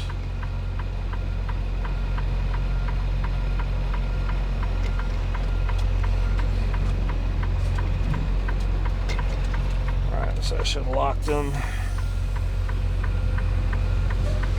Put a little bit of, put it like that.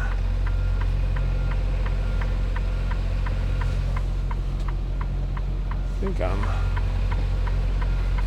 we're over just a little bit too far on the other side, so I'm gonna pull up just a little more on this side here. A little Udy. Turn.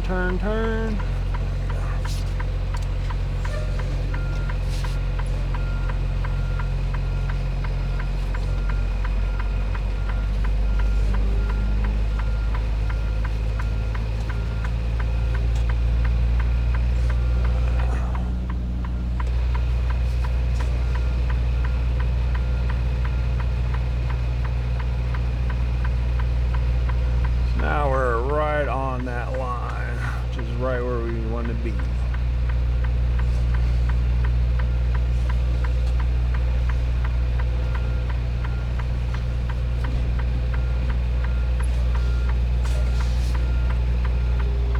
Now we're bumped up to it, throw it in neutral. Those brakes.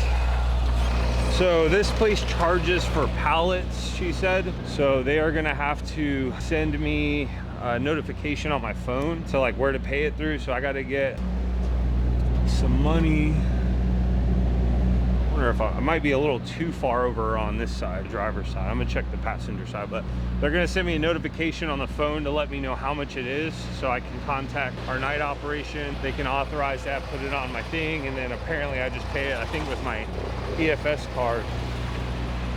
Yeah, we're slightly crooked here. But as long as both sides were bumped up with it, we should be okay. Yeah, both sides are on it, so it should be okay. But they do want us to chalk the wheels. Heck of a chalk, wheel chalk right there. Yeah. So that's one, and we'll go back, do the other side. Now we're just, like I said, waiting. Once they know how many pallets it is, it's probably a text message right there. Let's see.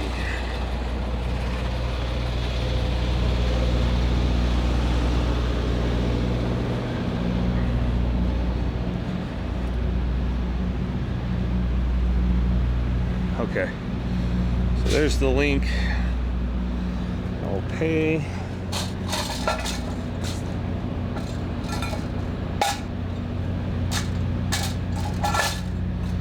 It's weird. It's a weird wheel chalk. We got one of them chalked, so we should be okay. So I had to sign a waiver too about saying that I wouldn't pull off until I know for sure I'm done, and I think they bring the paperwork out to me. So, but yeah, the lumper, it's a lumper fee, but we pay for the pallet that they load on here, the pallets that this load needs, which is weird. I don't get, again, I just don't understand lumpers. Like I just don't get it. So, but it is what it is, right? So now we wait. I am going to contact night operations to let them know, which they again probably already know. So we'll get this squared away and we'll see you guys back once we get loaded and ready to roll. So we'll see you back in a little bit. All right, guys, it is currently 5:32. So we've been here about 2 hours now waiting. They finally did start loading us maybe about 20 to 30 minutes ago. So we are now just waiting.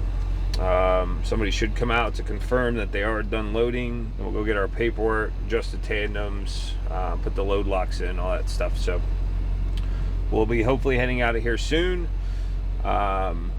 But the lumper fee, man, $588 for pallets is crazy. I don't personally, again, get the lumpers. Doesn't make sense to me. But it is what it is. What do I know? So my clock did reset since we finished our 2 hours for our split, and now we have 10 and a half hours on our 14-hour clock. We have 8 hours and 17 minutes on our drive clock, so we only got about 8 hours to drive, which hopefully, again, we can get through the Sierra Nevada mountains, hopefully, in that 8 hours. Again, fingers crossed. So yeah, we're gonna pretty much max out our driving today and make it as far as we can. So we will see you guys back here shortly whenever we get loaded or finish getting loaded and do all that extra stuff. So we'll see you back. All right, guys, we are done. We got the tandem slid. I just went and got the paperwork. I called to do a live loaded call, but nobody answered. They might be busy. So we're just gonna take off. Everything looks good as far as the pressure gauge. We're at half a tank of fuel too, so we should be okay. As far as weight, we're gonna find something on the way just to verify, but we only got 41.9, so 42,000 pounds, 41.9. So we should be okay. That's usually very accurate, but again, we will find something along the way to weigh ourselves. But yeah, other than that, we got 8 hours to hoof it as far as we can before we stop. So let's roll some footage of when the sunlight's out and get some scenery shots. We'll see you in a little bit.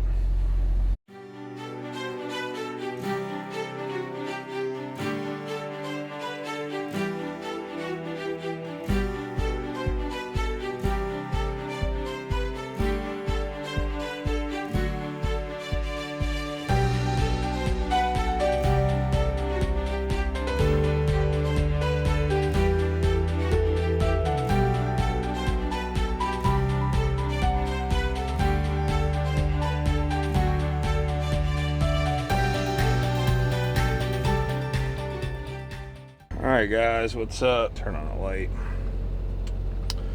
Alright, so it's currently still Monday, December 2nd, sorry, 2024. Currently 1 p.m. We've driven quite a bit today. I think I did about 10 hours in total. Did close to 600 miles. Did 542 miles today. I have 1 hour, 11 minutes left on my 11-hour drive clock today. It's been crazy, but we are done. I did my post trip and we got some Wendy's. Honestly, I just didn't care to record it because I'm tired. I got some decent sleep last night, but it was only about 5 hours of sleep, so just a little bit tired.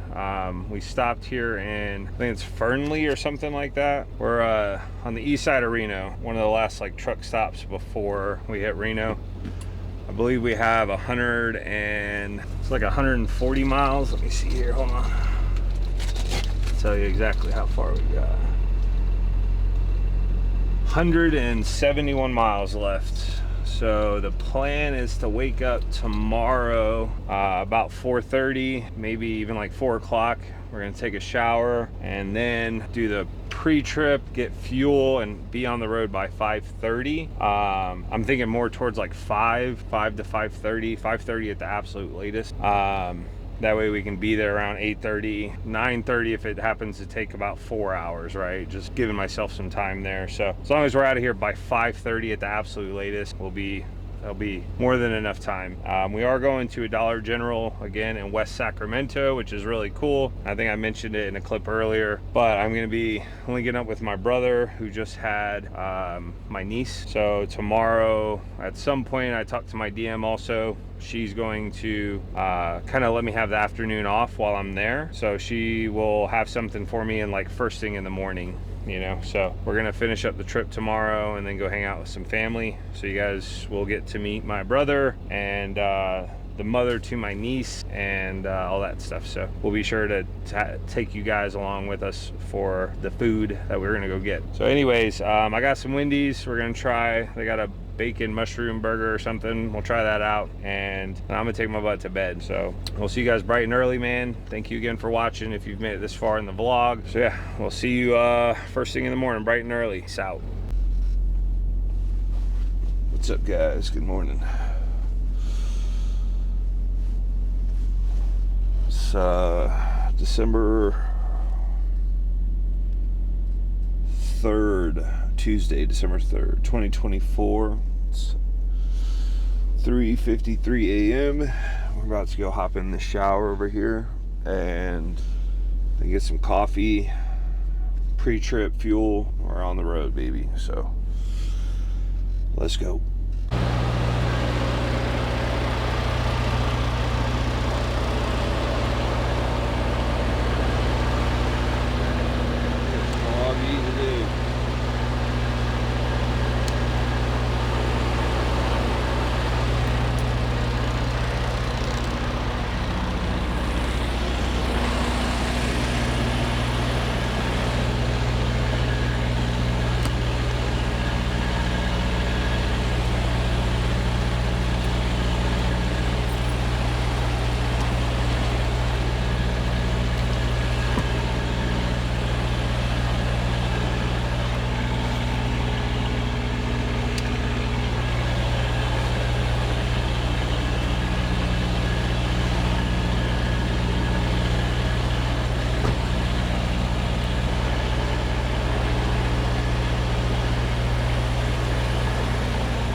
Foggy today.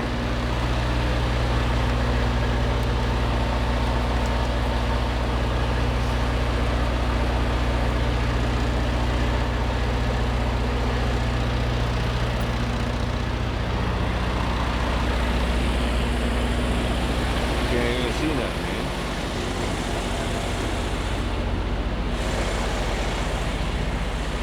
There's way more people getting fuel than I thought would be here at 4 a.m.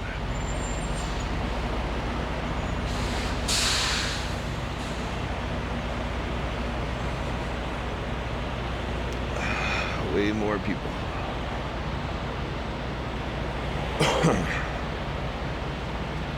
So today we are going to be finishing up this trip to West Sac. Got to be there at 10. I should be there around like 8:30, give or take. So should be there in ample time.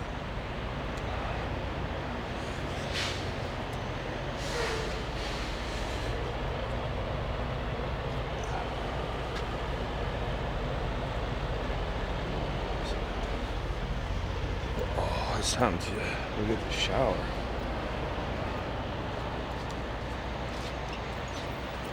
Thank you. Oh, you had small shower. All right. The shower, the crazy toilet, sink, and a bench. So we're gonna get this shower done. We'll see you guys back here in a little bit. And just like that, we're done. Again, I always recommend for those use truck stop stuff, showers and whatnot, put all the stuff on one rack just so it's easier for the people cleaning. Obviously, like wipe down the counter after yourself, you know what I mean? Act like you got a little bit of home training, man. But then we're gonna go get a coffee. Throw the bag like over my shoulder. All right, so we're gonna go grab a coffee. Hold on.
user has checked in at the service kiosk. Hey, good morning. How are you? I can't complain. That's good. Anything else for you today? No, that's it. Thank you. Are we through the points? No. Okay, 267.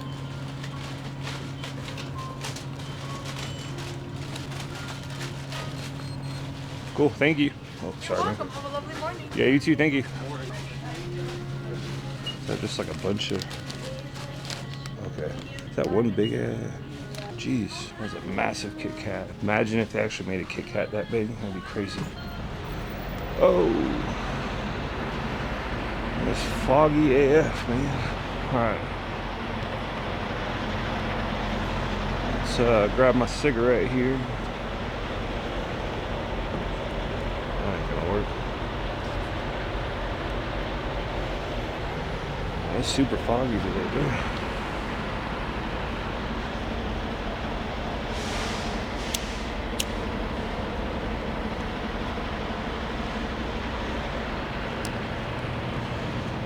So now we got our shower done. We'll do pre-trip. Then we're gonna get some fuel, hit the road. Look at that super sleeper there. I think it's too cool, man. Too cool. Where'd I park there? Have a heater on?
There's somebody with a horse.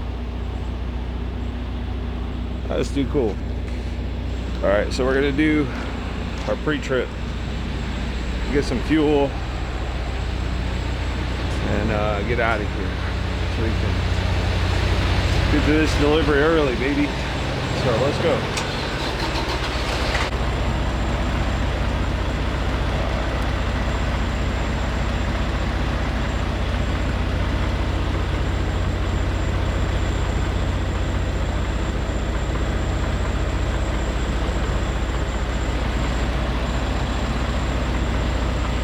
Time to get everything together here.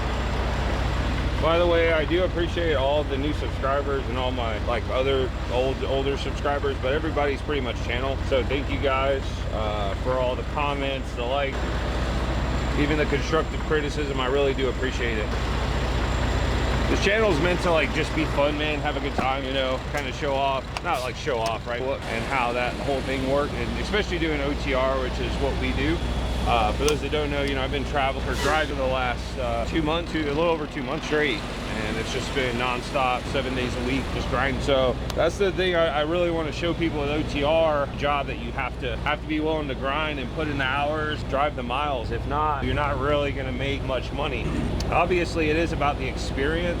At the end of the day, you know, especially as an entry-level driver or a rookie driver, it's really just about gaining experience at a company, you know. Get a couple years if you don't like that company, you know, after 2 years or a year even, heck, because then go somewhere else, you know? Because after a year, I don't know if they still consider you a rookie, right? But after a year, there's a ton of companies that are willing to hire with a year's experience, you know? So even if you guys find a company that you might not necessarily like or doesn't pay the best, once you get a year's experience in there, man, you guys can rock out in some other places, man. Go make that money that you're after, you know? One thing I think a lot of truckers will tell you back in the day, it's not so much about the money. I mean, the money can be really good, you know, and still can be good, right? But a lot of it's just about the lifestyle, man. You're a trucker, you're on the road. Again, you're a trucker, you're driving a big truck, you know what I mean? You're burning gears and turning gears or whatever. I can't remember. There's an old phrase about banging gear. I don't know, something like that. So, but for a lot of them, it was just about the lifestyle, you know? You're able to be on the road and go to new places, see new things, meet new people. And again, you're driving a truck. That for me, probably my favorite part, the fact that I'm just driving a truck. You know, I don't care necessarily where I'm going or what I'm hauling. I just like driving a truck. And that for me is the main reason I got it. I'm not too attached to money, but it's nice obviously to have it, and you need it to be obviously to make a living, right? But for me, I'm not attached. Money to me is just, you know what I mean? Check your kingpin, which we'll go in and do, but yeah, I just like being a trucker, maybe. That for me that's what I like. We did really good without having to get out, because I didn't like quite, I mean, we're on the curb, but it didn't rip mud flaps. So that's the thing sometimes you see. I saw with the dude I was driving dump trucks with. He switched from a smaller dump truck to a bigger one, because some dump trucks are a class B, like so, and that's all based on the weight that they have. So the dump truck I actually drove was a class B dump truck, because it only could haul 40, I think 44,000, 45, something like that. So I only drove a class B truck, but one of the guys that I drove that also drove another class B truck, when he got promoted, I got his, but he got bumped up, still a class B truck, because it was under, I think, 63,000 pounds. So he got bumped up to that one, but when that happened, shout out to Dustin for that, because it was too funny, man. He was backing up too far, his mud flap.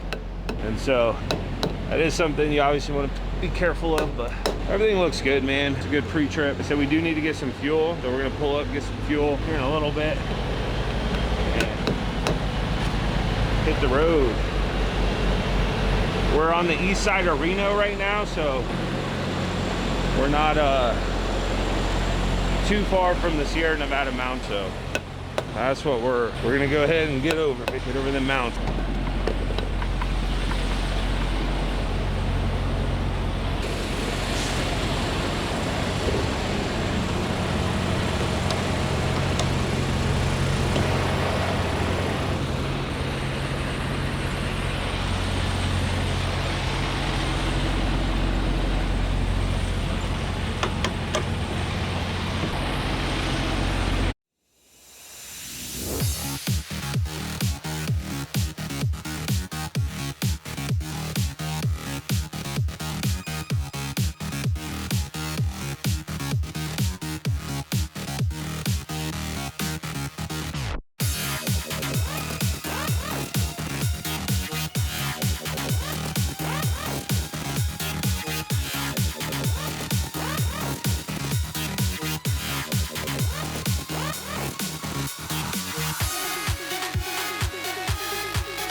All right, we are at the receiver. I got here an hour early, so they had me park and wait. The guard is gonna call me when the time gets closer, and then we'll get backed into a door and get unloaded. So we'll keep you guys posted and see you back here shortly. All right, guys, we are backed into a dock. I did a pretty good job with this one, I'd say. They just have that one line on the driver's side here. So we're right on the money though. I'm gonna slide my tandems. Oh, she is mad. Yard dog, yard chick. But they didn't ask me to slide my tandems, but I'm gonna slide them anyway. Or not, I don't know. I hope they gave us enough room in here, because they just wanted us to back in and then they'll come out and have us open the doors. I'm gonna slide them anyway. because I know it's easier on the forklift driver, right?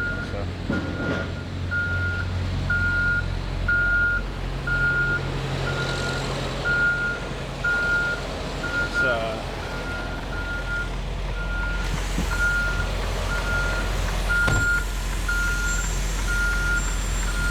Yeah, she's hella cute.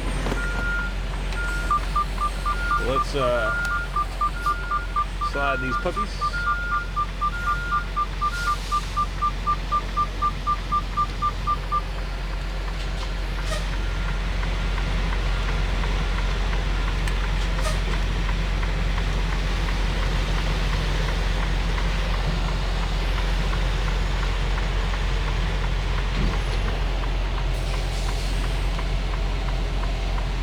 Again, they didn't ask us to slide them, but it always makes it a little easier on the forklift guy. You know, he's not bouncing around, I think.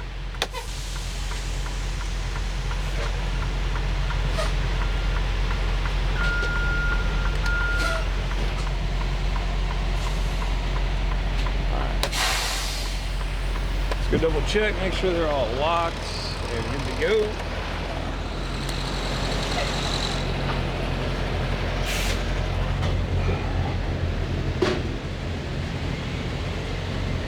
Yeah, we should also now have enough room to open them. Yeah, that's good. That one's good. See, the only thing is, we're not gonna have room on this side to open them. So, maybe we will. That one's good. That one's good. I don't think we will, to be honest. I don't think that's enough room to get them. So we might have to pull back out. But the good thing is, again, we're right on the line for it, so we're in a good spot. But let's see what happens. All right, y'all, we are done. We are man, so we left the receiver literally 30 minutes ago, so at 2 p.m. Again, just to recap, I got there at like 8:30, 8:45. They told me I was too early, and then that they were going to have to have me park, and then once a spot opened up for me, then they were going to put me into a spot. So I say, okay, cool. I park. 10 o'clock, I get a call, or the dude comes up to the truck with the paperwork. He's like, hey, go to this door. Bet. So I back into the door by 10 o'clock. 11:30 is when they came out and told me, hey, go ahead and open the doors and then back into the dock. Okay, so 1:30, they finally come out and say, hey, we're done unloading. We sent you a text message with the lumper fee, which again is outrageous. The company paid $588 per pallet for this load, and then the lumper fee for them to unload it was $466. Again, this could be me and being a new trucker. I do not understand lumper fee. I understand they are a third party, and it seems stupid to me. The company should have people that they pay do this, but instead they hire or outsource it third party company, and I think this one was called Cap. They send it to them. Yeah, I don't know. I just think it's really goofy. Seems like something to me that the company that is receiving or shipping takes care of, right? Now, from what I also understand, the company does get that money back. Either the receiver is paying for it, something like that. But even in this sense, is the receiver paying May Trucking back for that $466 for them to unload it? Because that's well over $1,000 that was spent on pallets at the shipper and unloading at the receiver. That's crazy. I think that's so goofy. So anyways, that is my rant. It is currently 2:30. I left there at 2 o'clock, so it took an hour from the time that they came out and said, hey, we sent you the text message. Once we get it, we will bring you your paperwork. So it's literally an hour after I sent it that they finally came back and were like, here's your paper. So I left. I'm parking here at it's called the 49er Travel Plaza on kind of west side of Sacramento. $20 for parking, but I parked here instead of going up to YOLO or going south, because again, I'm linking up with my brother, his girl, and my new niece who's a couple weeks old. When my brother gets off work, they're gonna come on down this way. We're gonna go to some steakhouse that he has in mind. I told him it doesn't matter, I'm paying for it, but let's not do too right. So we're gonna go to he said it's like a hibachi style place, so we're gonna go there. He'll probably be off or be down this way in 2 to 3 hours, give or take. And yeah, then we're gonna go out to eat. So you guys will get to meet my brother, the mother of my niece, and my niece. So I'm very excited. She's only a couple weeks old. I got her a little dream catcher, which I don't know if I showed you guys or mentioned it, but we got her a little dream catcher a couple of days ago, maybe. So this is it right here to hopefully help her with some good dreams, you know, and all of that. So but yeah, so what we're gonna do is we're gonna be hanging out for a little bit, and then go meet up with him, or have him come down here, and so you guys will meet him. So we're gonna take the camera with me out to eat, and you guys will meet them. I don't know if I'll take it into the restaurant, because, you know, but you'll at least get to meet him. I'll take it with me on the car ride and stuff like that. So yeah, we will catch you guys here in a couple hours, or in a few hours, whatever, when they get here. So we'll see you then. Thank you guys. Also, thank you guys for watching. I do appreciate it. Again, I mentioned in a clip earlier today, we've been getting a lot of love, a lot of comments, a lot of likes. So thank you guys so much. This is something I'm still getting used to, the recording and the vlogging and all that. I used to be a live streamer on Twitch, so this is like a little bit different. And yeah, but thank you guys nonetheless. If you are enjoying the video, give it a thumbs up. Also subscribe to the channel for more trucking vlog, and we will see you back here in a little bit.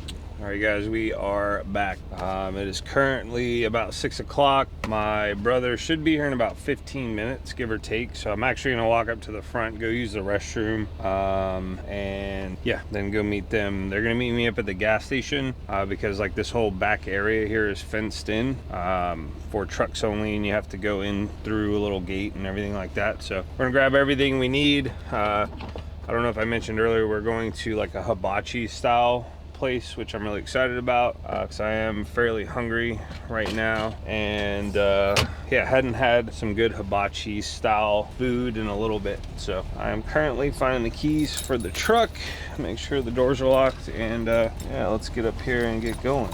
So let's do it. All right, we just went and washed up.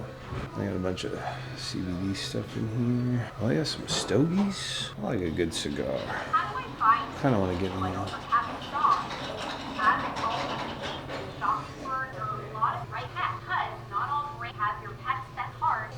Some cool stuff. They got some hookah stuff, pipes, and the GPS. Let's see if I overpaid for mine, eh? My CB radio. And some headset. So this is pretty cool. Oh, my bad. Just taking a look and seeing what they got here. A little stuff. Hey.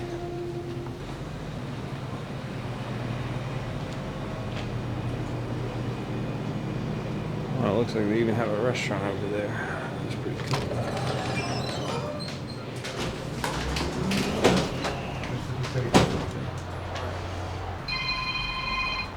That's them right there. Hello? I see you. What's up?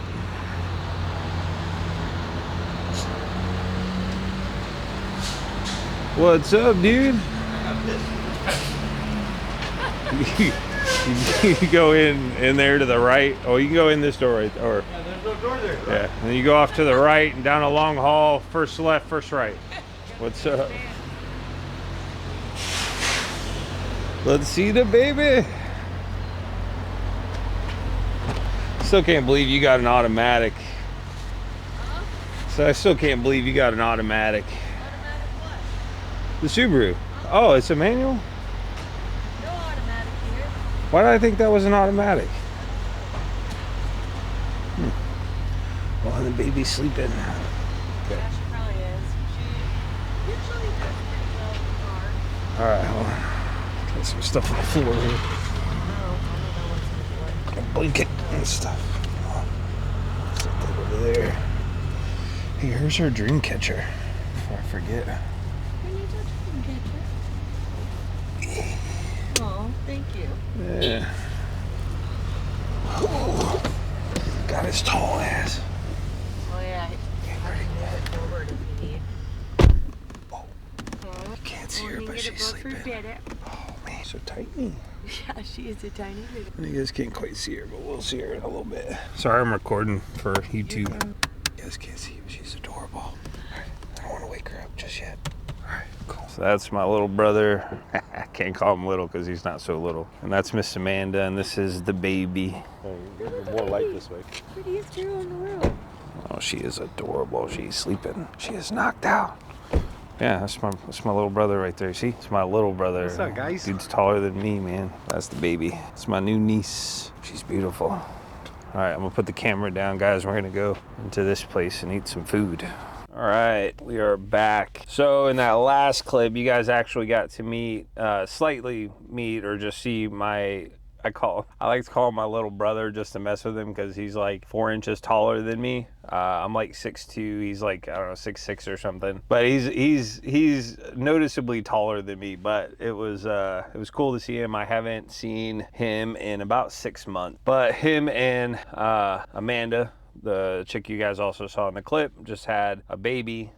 Which is my niece, Olivia. She's less than 2 weeks old, but she makes niece number 4. So I've got 4 nieces, 6 nephews, and she is absolutely adorable. The only thing is when they're that little, I've always been scared to like hold them just because they're super like fragile at that point, you know what I mean? And so all my nieces and nephews, when they were that young, I would never hold them. You know, when they get a little bit older and Uncle Raj can throw them around and stuff like that, that's when I like am cool with it, right? But until then, I don't really have a ton, like, you know, I don't really hold them much, you know, because again, they're just so little, so fragile, and so precious, man. Kids are absolutely amazing, man. So I don't think you guys really got to see her in the clip, but we did go into, I think, you know, again, back to the baby, but it was dark in the car, so you didn't really get to see her. And that's okay. I got to see her, and she's absolutely adorable. So we went to the hibachi place, which by the way, I never feel like I never think I get what I pay for in those places. Like we went in, spent $100. I paid for, you know, the 3 of ours meals, a couple beers, and it was $100. You know, I tip usually really well. I tip $50, so it was like $140 in total for, you know, 3 plates of food and I don't know, 6 beers or 4 beers or something like that between my brother and I. But anyways, the point being, I never think I get what I pay for in those places. You know, they give you like a little bowl of rice, grilled veggies, and my brother, I remember saying something to him, he's like, but you're paying for the experience. And I'm like, dude, I'm watching basketball on the TV. I'm not even watching the dude cook. This guy he did his job, right? But there was no flair there. There was no flashy stuff, you know? There was no, some of those hibachi places you go and they do the seasoning, they put the spatula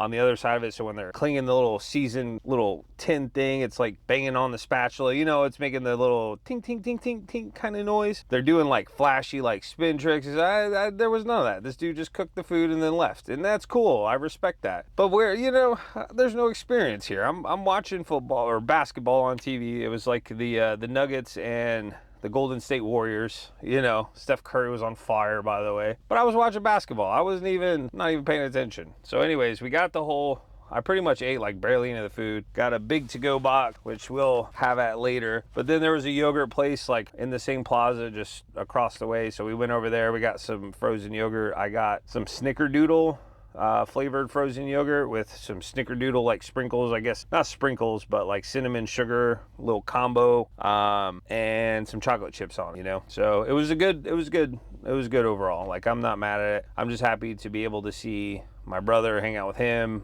his girl, and my niece. So that's all I could have asked for, you know. You can't really put a price on that, right? So anyways, obviously we are back in the truck. I didn't record anything in the hibachi place because it was fairly busy. We had to wait for like 45 minutes when we got in there before we got seated. So yeah, it was cool.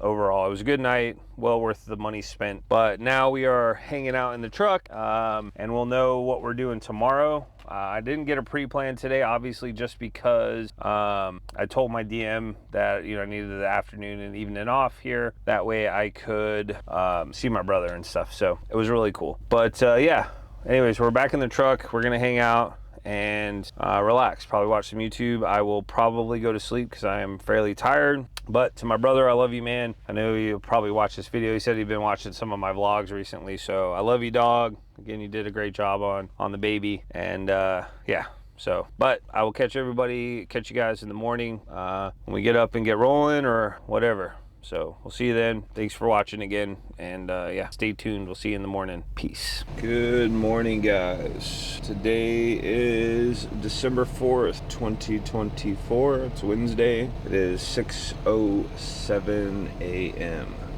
We are up, and I am gonna go get some food across the street. There's a Black Bear Diner, which I don't know where they're like all located at, but I know there's a bunch in Sacramento and kind of around Sacramento. So if you know, you know. Great breakfast spot, and I think overall just like good spot to eat, you know. So while we have a little bit of time, we're just gonna go and pop over there, get some food. They just opened up at 6, so I'm gonna give it a little bit of time before we head over, but we will be taking the camera to go record and see what we get for breakfast. So the plans for the day right now are just really waiting for a pre-plan to see where we're gonna go next. You know, again, I told my DM to hold off on setting me up for anything yesterday, but I told her that, you know, I'll be back and ready to roll this morning. She knew, I mean, I was going to be staying in my truck, obviously, but I told her, you know, I was just going to spend the evening with my brother and whatnot. So, and again, shout out to my brother, man. I tell him all the time when it comes to his 2 daughters, you know, if you didn't do anything else right in this world, you did it right. You did something right twice. You know what I mean? And both my nieces, his daughters, are just amazing kids. They were both the most adorable little babies, and again, one of them in particular is growing up to be quite a young lady, and she's just awesome. So this other one's gonna be the exact same. I already know it. So to my brother, man, I love you, dude. Keep your head not on a swivel. You know what I mean? He'll get that reference. So if he watches this video, he'll understand that. But yeah. And also, I do just want to say thank you guys to each and every one of you guys that watch my videos, like my videos, comment on my videos. Even if you dislike it, feel free to hit the thumbs down button, you know. I appreciate any and all constructive criticism when it comes to my channel, you know. I will take it all in stride, and if it seems valid, you know, it's something we'll address or work on or figure out and that type of thing. Also, I do want to say, if you guys have not followed me on X, I just got back onto X, or formerly known as Twitter, and you guys can find me. It's the same thing as my YouTube name. It's Roger That, but with the Q instead of the O. So you guys can find me on Twitter. I just downloaded X this morning. I haven't been on Twitter in almost like 2 years. So you guys can find me on there. Again, it's the exact same as my YouTube name. This is my thing right there. You guys can, it looks like an O, but it's a Q. And I did that intentionally because Roger That's taken on a lot of platforms. And when I used to stream regularly on Twitch, I needed a name that wouldn't get me in trouble, because a lot of my old gamer tags and aliases nowadays get you canceled, kind of thing, right? And so I needed a kind of a name, obviously, that just worked. And Roger That obviously works because my name's Roger. And everybody, usually when I tell them my name, Roger, they're like, they either say Roger or Roger That, you know, something like that. So anyways, but Roger That's taken everywhere, so I threw a Q instead of the O in there. So that's how you guys will find me. Again, I am on X. I posted a tweet this morning saying I'm back, and the link to the latest YouTube vlog that I just uploaded a few days ago. So anyways, we are gonna go get some food here in a little bit.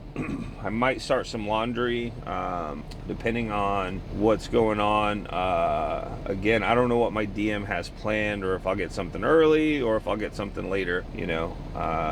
So we'll see. We might do that now, or just tonight whenever we do stop somewhere at another truck stop, or tomorrow. Like, I'm good for now, but yeah, we're gonna also tidy up the truck a little bit. I've got some stuff everywhere, like shower bags still up there, backpack, a shirt hanging right there. So yeah, Anyways, let's go over to Black Bear Diner over here in Natomas, which is like northwest Sacramento area. Natomas, they have a north and south Natomas. I think this is technically, I'm pretty sure this is south Natomas. I think everything a little ways up is north Natomas. But anyways, we're in south Natomas outside of Sacramento, and we are gonna go over to this Black Bear Diner and grab some morning grub. So let's do it.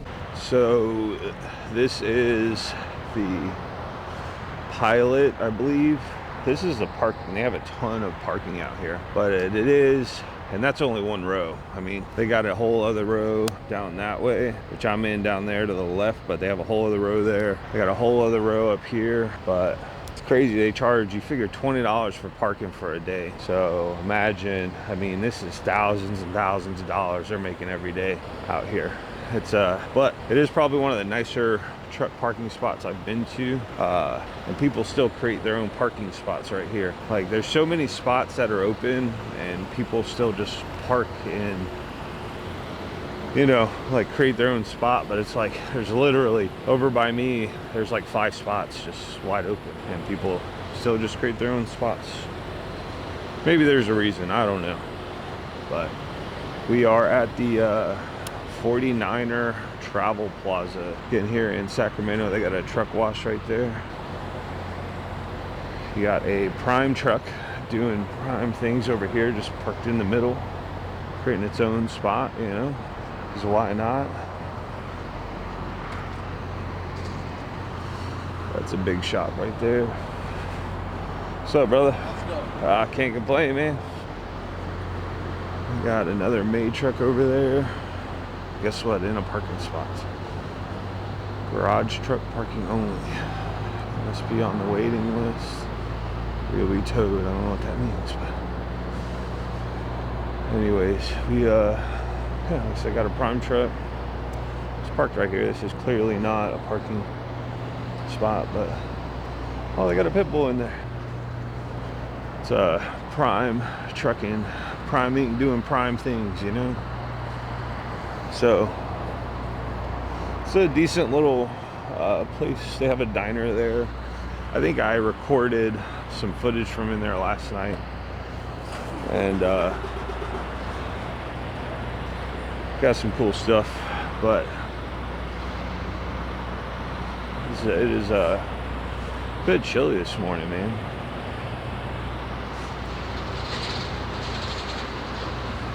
I need to I think I'm gonna get me a GoPro very soon, so I can do a POV thing, so I don't have to hold the camera. Feels weird. It's not so bad when you got a camera attached to your head, you know what I mean? Then you got that car with no lights on. Almost just got hit by that truck. Like, I wonder if they know they don't have any headlights on. If you don't have any headlights, their lights are just turned off in general. I don't know. Thankfully that truck saw him, because that could have been bad.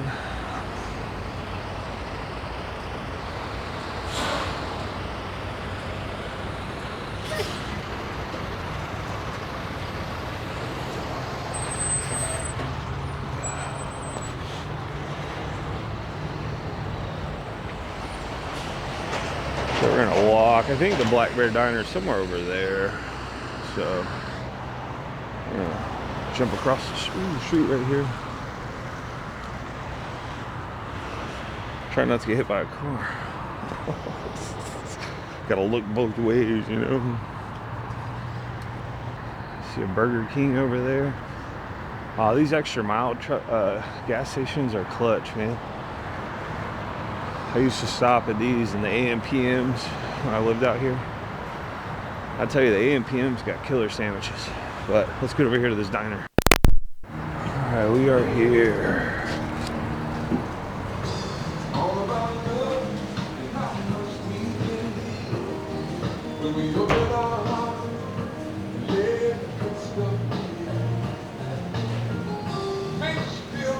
Hey, good morning. Hey, just for one. Yes, ma'am. Thank you. Oh, they always got pies.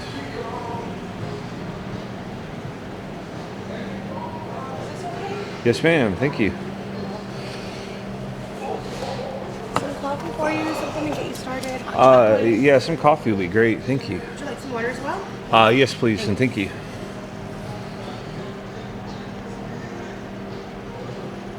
This is the Black Bear Diner. Really nice place. I've ate here a few times since I moved here.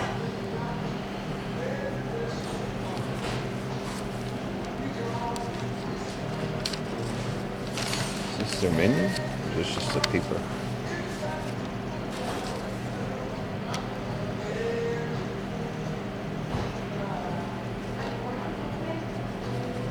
I think this is all their locations.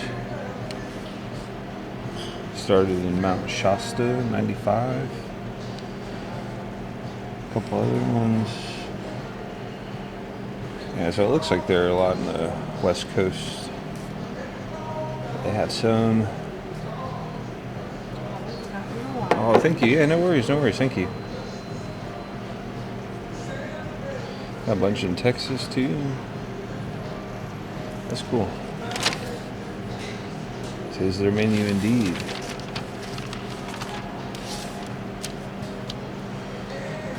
What are we gonna do?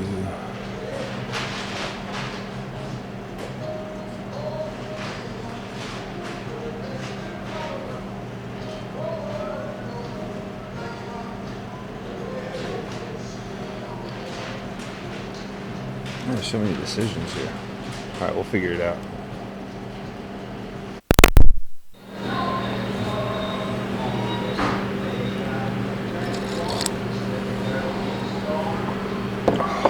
Coffee hits a spot.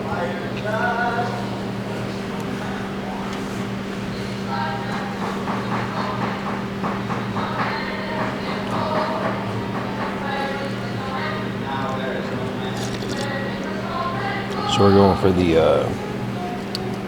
Bigfoot steak and egg, or country chicken fried steak.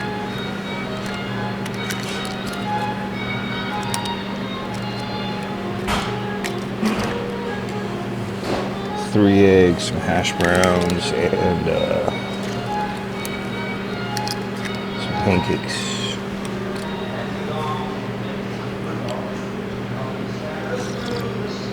We'll see when the food gets here. Do when I say they brought me the food, peep this.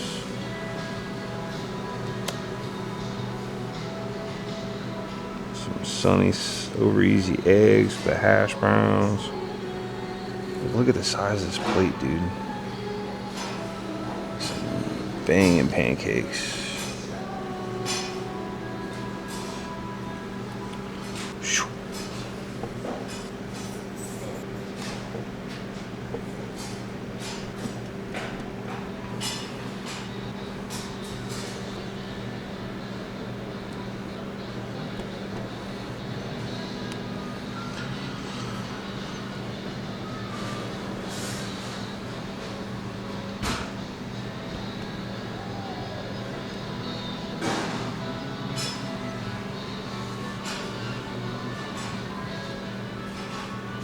A little Cholula. Actually, a lot of Cholula.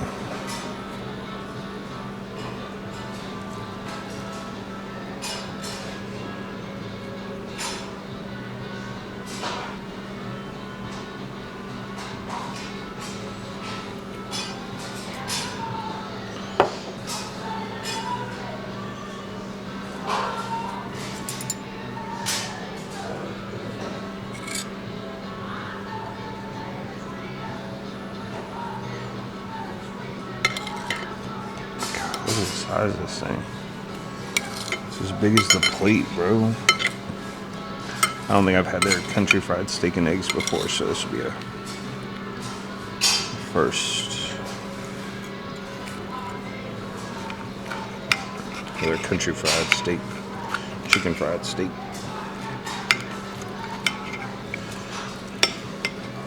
Cuts real nice. I don't think it's cooked too much. It's probably cooked perfect.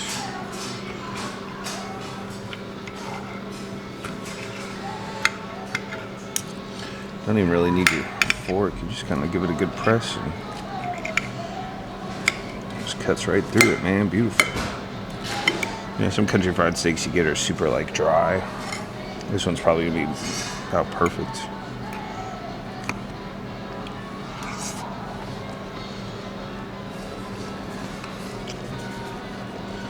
Oh yeah.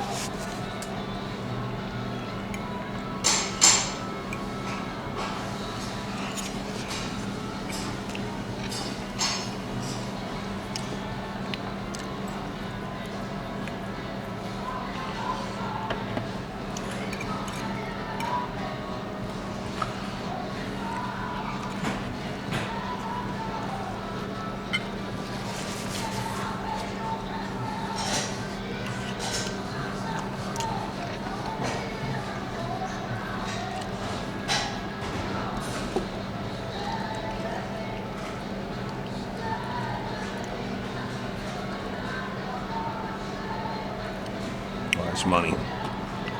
That's money.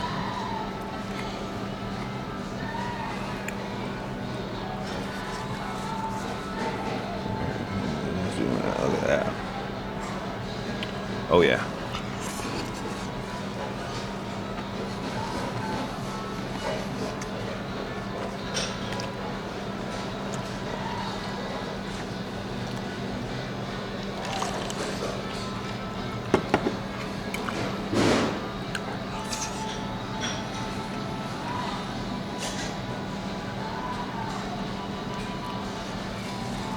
Another bite.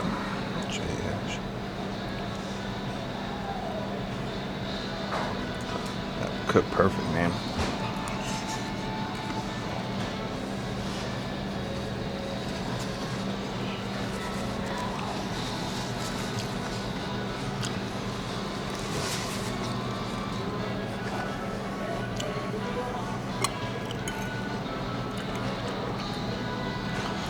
Oh yeah. Look at these eggs. Nice and runny, man. Oh yeah. Yeah, it was a good choice. This was a good choice.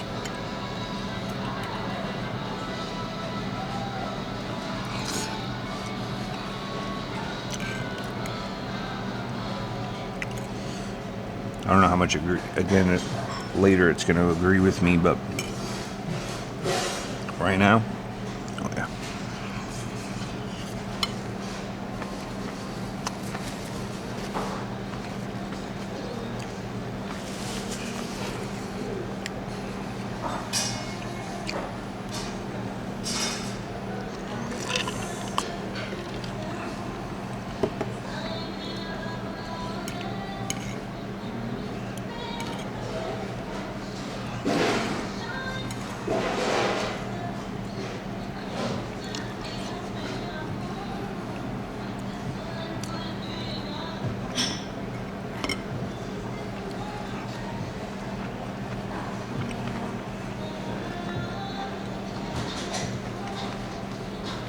Being a trucker, man, you don't get a lot of good cooked meals, you know.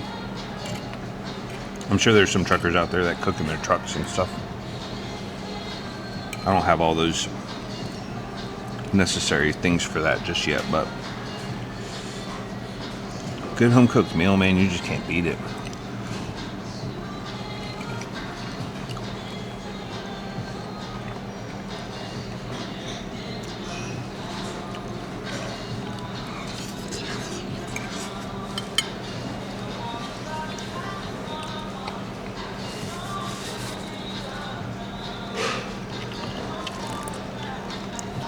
I've been debating on buying a lot of stuff for the truck, a lot more stuff.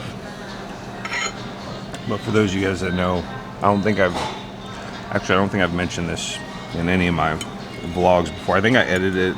I mentioned it in one, but I edited it out.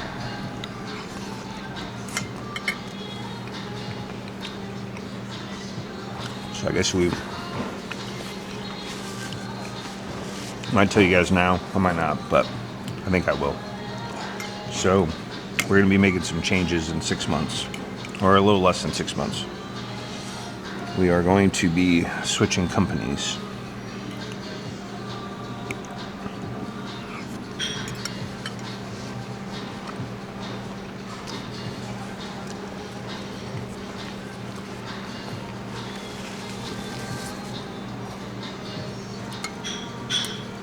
That's the big news.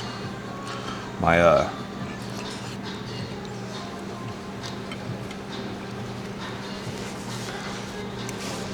grandpa started a trucking company back in like the 50s. Maybe 60s. 50s or 60s in Wyoming. And they do local. But my cousins now run it since it was my grandpa and his brother started it. So my grandpa's brother. But everybody on my grandpa's side down doesn't drive trucks anymore. The only one that does is my uncle. But he works in Colorado Springs. But my grandpa's brother's kids all stayed in the business. So my cousins, whose their grandpa was my grandpa's brother, they run the business now.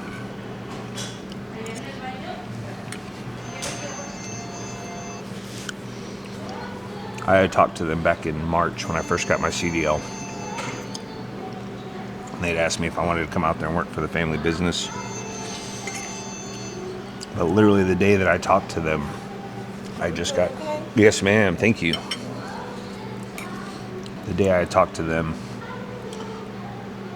I had just got a job here in Sacramento driving a dump truck. So I was like, well, let me get my money together, get a little experience driving a bigger truck, and then I'll come out there and work for you guys. And the whole idea was to do a year driving the dump truck and then go out there. Obviously, I only did 6 months of that and then came out here to do OTR. But I think we're still going to do that. So we're going to be going to Wyoming within the next few months to get a place and then go to work for the family business.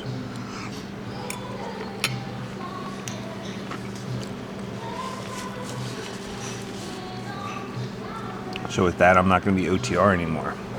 We're going to be doing local or regional. I'll be gone Monday through Friday, and we'll be home Saturday and Sunday. We're going to be driving a real truck, manual, which I'm very excited about. Double stacks, big boys, hauling cattle, oil, propane, all that. So we're going to be cattle haulers before too long. But we'll talk more about that a little later. I'm going to eat this food. My battery's getting low on the camera.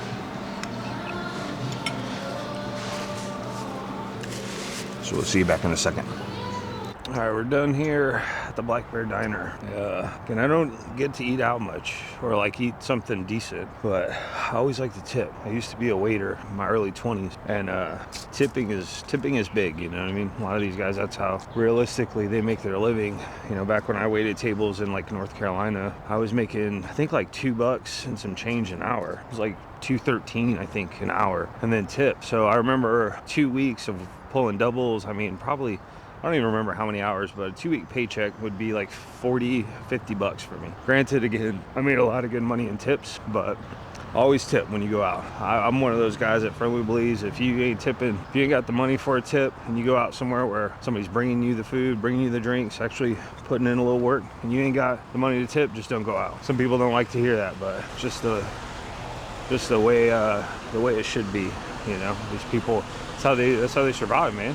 But so we're back to almost getting back to the truck. We got to walk across the street here, but we'll talk more about the special announcement when I get back to my truck. So we're gonna cross the street here, walk back to the truck, see if we got anything pre-planned. So plus my battery's about to die, so we'll see you guys back in a little bit.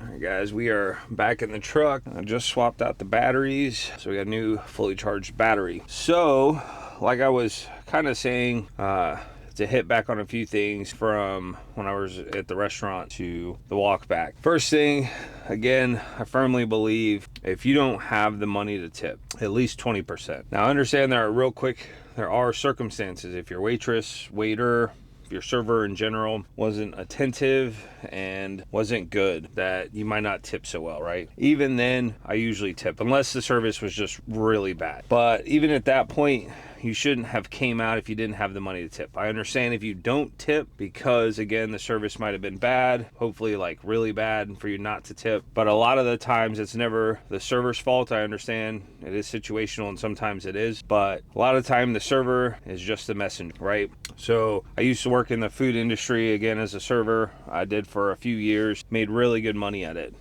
Most of the time, you know, obviously you get some people that just don't tip or whatever it might be, but I still firmly stand on business when I say if you don't have the money to tip at least 20%, don't go out. Again, totally understand if the service was terrible and that's why you didn't tip.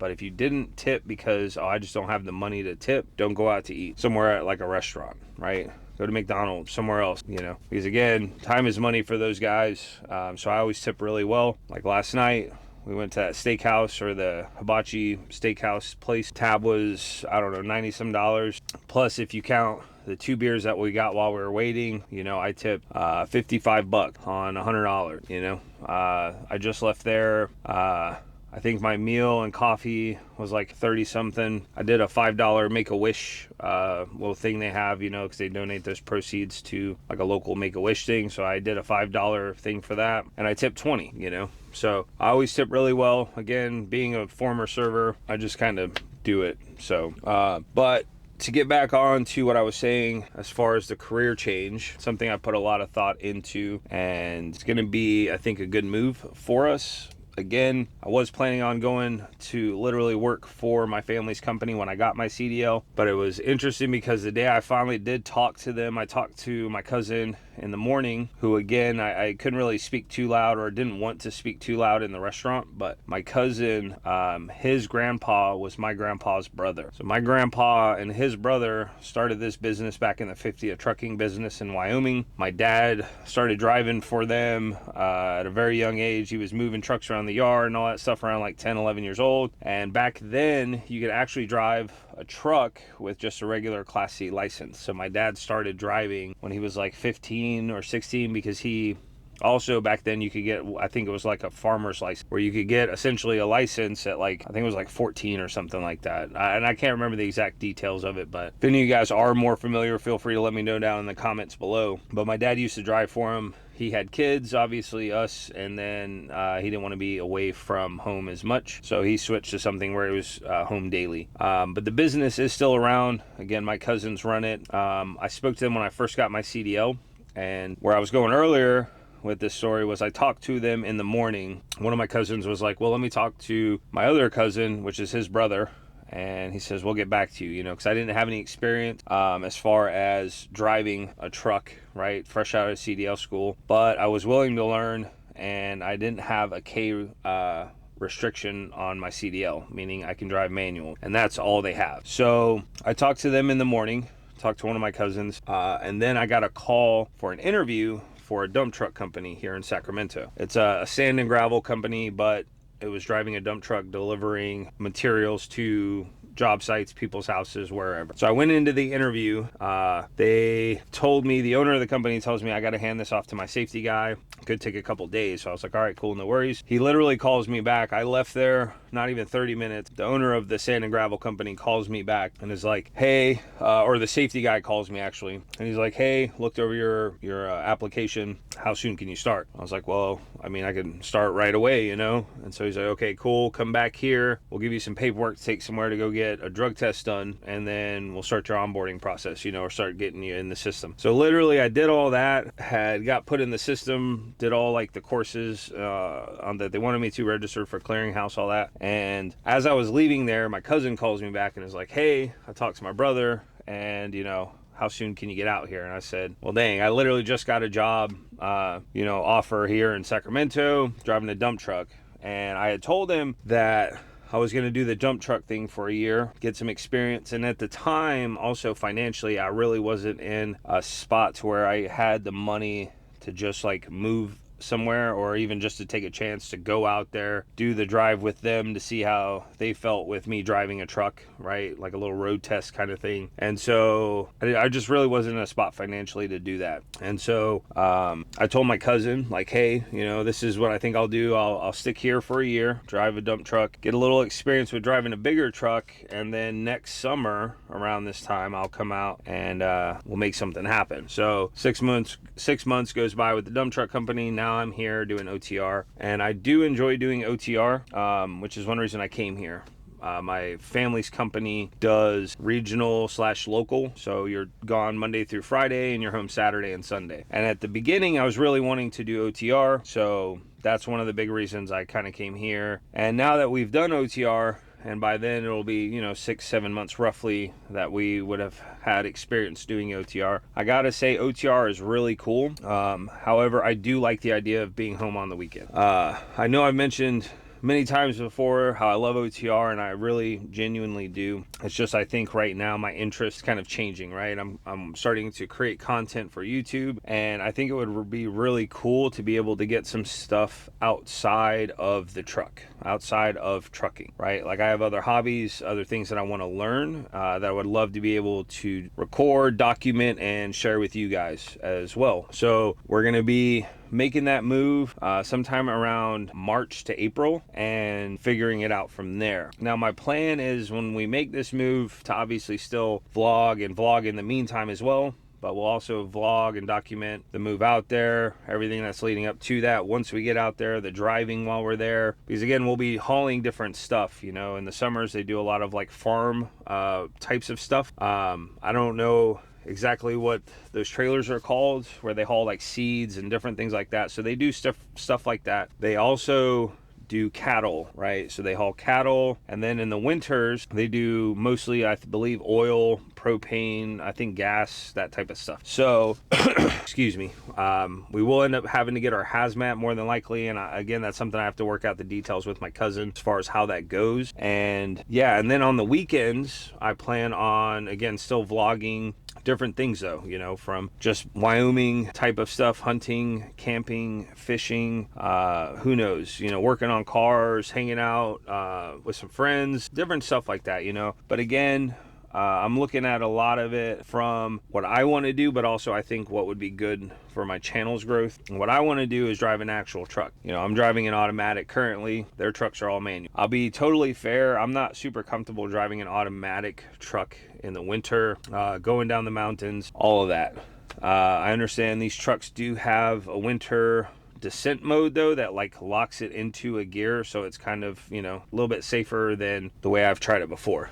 So I don't know if I really showed you guys in any of my last vlogs, but I did go down the Sierra Nevada mountains in chains, down Donner's Pass at like 5 miles an hour, and I didn't know at the time. I knew how to get the winter mode to work on these Cascadias, but there is no icon to show that it is currently engaged, right? And so I didn't know if it was or if it wasn't, so I had my stage 3 Jake brakes on. I was 76,000 pounds, something like that at the time. So I was essentially fully loaded. And so I just had stage 3 Jake brake, was going downhill at like 5 miles an hour, super slow, feathering the throttle to keep it from like jerking the trailer, the Jake brakes, right? Or jerking the truck, causing the trailer to get weird. But anyways, it was very uncomfortable for me. Again, now that I know that the winter mode also doesn't have anything indicating that it's on, it's just on, we will try that next time instead of the Jake brakes, right? But I do feel way more comfortable driving a manual than an automatic. So with them,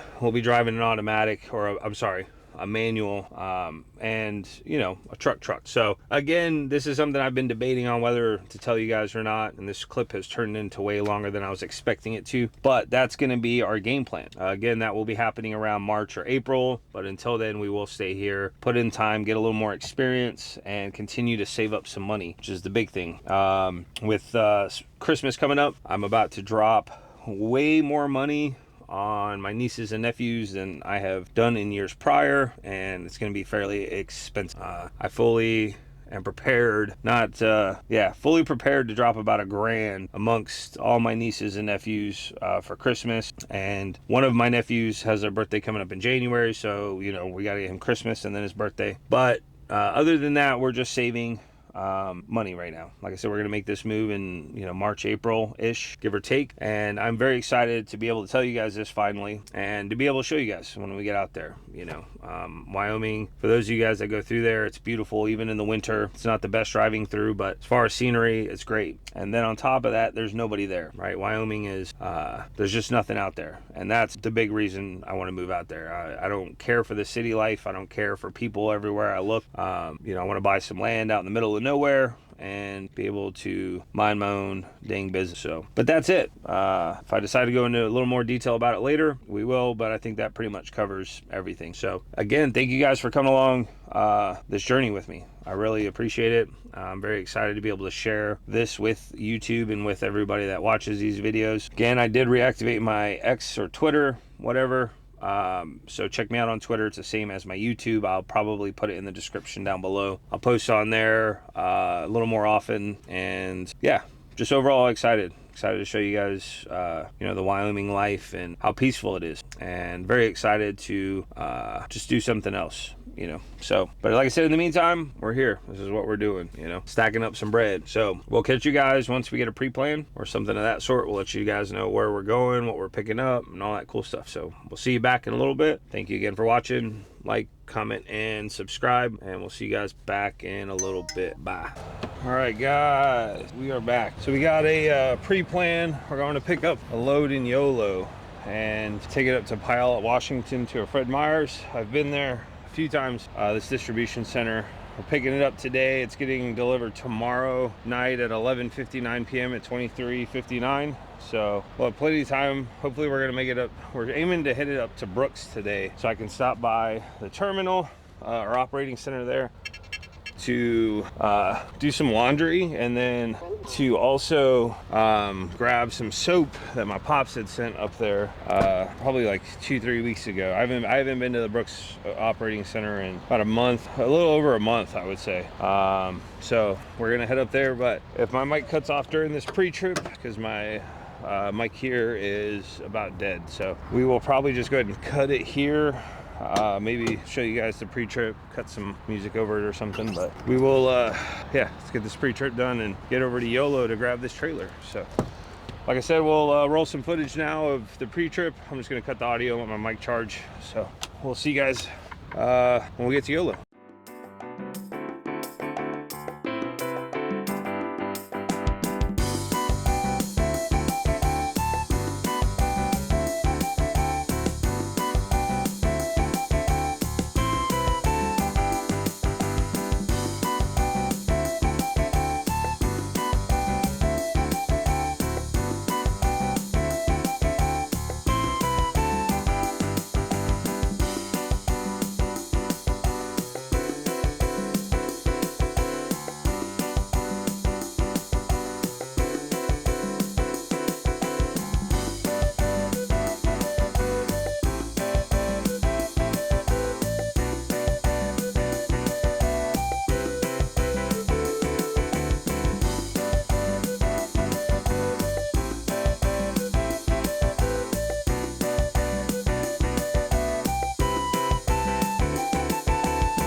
What's up, guys? We are back. It's currently about 2:50 and we are stopping for our 30. We're here in Weed, California, and have great view of that mountain right there. I don't know if that's Shasta, but I'm fairly certain I got some of that in the clips on the drive up here. I don't like recording a lot of clips while I'm driving, just because of like everything that could, so we are probably going to be getting a GoPro maybe tomorrow if the Walmart up here in Brooks has them. We'll try and snag a new GoPro. But again, we probably have 15 to 20 minutes left on our 30. I just used the restroom over here. About to grab one of my energy drinks out of the refrigerator. And once the 30 is up, we're gonna get this last 308 miles knocked out. So hopefully it won't take too long. That's probably roughly over 5 hours, a little over right about 5 hours, give or take, maybe 5 to 5.5. Just depends how long it takes to get through these mountains. And yeah, tomorrow I kind of have a plan because we are going to Brooks today. So the idea tomorrow is to wake up early, get some laundry done, shower up, do a Walmart run, get some stuff that we need, groceries, like I said, maybe a GoPro, and then also one of the trailer tires. And I didn't see this when I did the pre-trip on it in YOLO, but some of the tread is kind of notched out. All the tires were like muddy when I picked it up, and they had like dirt or mud kind of kegged on the tires, so I didn't notice that. So I would imagine hopefully it would be good up until we get to the terminal up to Brooks, and then tomorrow I'll probably mention something to our tire guy about it and see about getting it replaced. Again, this load is going to Puyallup, so I think that's like, if I'm not mistaken, about 4 to 4.5 hours from Brooks, from the terminal. And yeah, also I stopped to scale the truck, which I didn't show, but we got it scaled, and we are literally according to the scale 80 pounds under the legal limit. So it's 33,920 on the trailer axles. And I ran into this situation with another trailer prior, and I think this might have been the same one because it has 69 is like the first two numbers. And I remember me being juvenile that I found that super funny when I first ran into the situation with a particular trailer like this. Now the tandems don't slide as far forward as they do on other trailers. So last time I ran into this situation, I think it would be in one of my first few vlogs, I slid the kingpin forward, so the weight was more kind of on the front as well, but the tandems are all the way forward, and they're right about like 39 feet from kingpin to the last center of the center of the last axle. It's like 39-ish feet. So, but thankfully, again, we are under the legal limit on the back by, like I said, 80 pounds. So I'm not really too concerned about it, but it is kind of weird that these tandems don't slide as far forward as some of the other, majority of the other trailers. So I'll show you when we get to Brooks what I mean by that. But if you check over, or if you've watched any of my other vlogs, I think it's like one of my first few vlogs, and it was actually a load I took up to Puyallup as well, to a Fred Meyer's up there. So anyways, like I said, we're taking our 30, and then we are gonna finish this drive. Sorry, I hear something like rattling in the back, and I don't know what it is, so I'm gonna find out. But we'll see you when we get up to Brooks. Stay tuned. Good morning, everybody. Let's see if I can. Today is Tuesday, December 5th, 2024. That was my dog right there, by the way. It's that little scumbag. It's like a little after 5 o'clock in the AM. We made it here last night, probably around like sometime after 9. I didn't record anything. We did our post trip, and then I went up to the office to get my package of soap, all while having something DoorDashed, and then I went to bed. I was pretty tired. So we're up early now, though. We're gonna do some laundry. Game plan: laundry, shower, Walmart. So let's go. Let's get it. It's been a while since we've been here at Brooks. Like I said, my dad, I mentioned maybe, my dad does soaps. So if you guys are looking for any handmade soaps, it's majority of natural ingredients, right? I think there's, something that they use to make the soap that's like a chemical kind of thing, but other than that, all natural soaps. And had some really good reviews from the ladies working in the office last night. I handed out like 1, 2, 3, 4, 5, 6 bars of soap for free. Again, Hideaway Soaps on Facebook, guys. Go check them out. Hideaway Soaps, Hideaway Soap Company, something like that. Hideaway Soaps. But don't tell them I sent you, okay? Gotta act like you found his website all natural, like his soap. You know what I mean? I'm a good salesman, man. But these are all the different things. Real quick, I'll show you before we take off, because they smell really nice, to be fair. All 6 of the people that we gave soaps out to loved the smell of them. So I told him to give him feedback. Now this is not the name, ignore that. So it's coconut, olive oil, olive, palm, sweet almond, avocado, and castor oils, mango, butter, essential fragrance oils, assorted micas, whatever it is, 100% pure lye distilled water. And again, ignore the name of that. That used to be their old name for their soap company, but it used to be called 4 Dogs because they have 4 dogs, but then people actually thought it was 4 dogs, but that's a picture of all their dogs. Boomer, Annie, I think Axel, and I can't remember the other dog's name, but it's all hand cut, as you can tell. And this one in particular is called Grapefruit and Tangelo, but it smells awesome. Smells really good. So it's all hand cut. Look them up. Hideaway Soaps. Okay. And again, whatever you do not tell him I sent you. Okay. You gotta act like you just somehow magically stumbled across this page. Okay. Appreciate you guys. Thank you. Also, if you do end up purchasing some of his soap, be sure to give him feedback on it as well, right? I want him to know where he can improve, or if you like this one but don't like this one, kind of thing, or whatever, right? Just give him feedback. He would greatly appreciate it. My dad's old school, loves constructive criticism, right? So for him, that would be just as valuable to him as, you know, buying his soap. So again, thank you guys. Oh man, sorry, I just jumped out the truck. Well, I was kind of falling. I've got my trash. Anyways, I got my laundry bag here ready.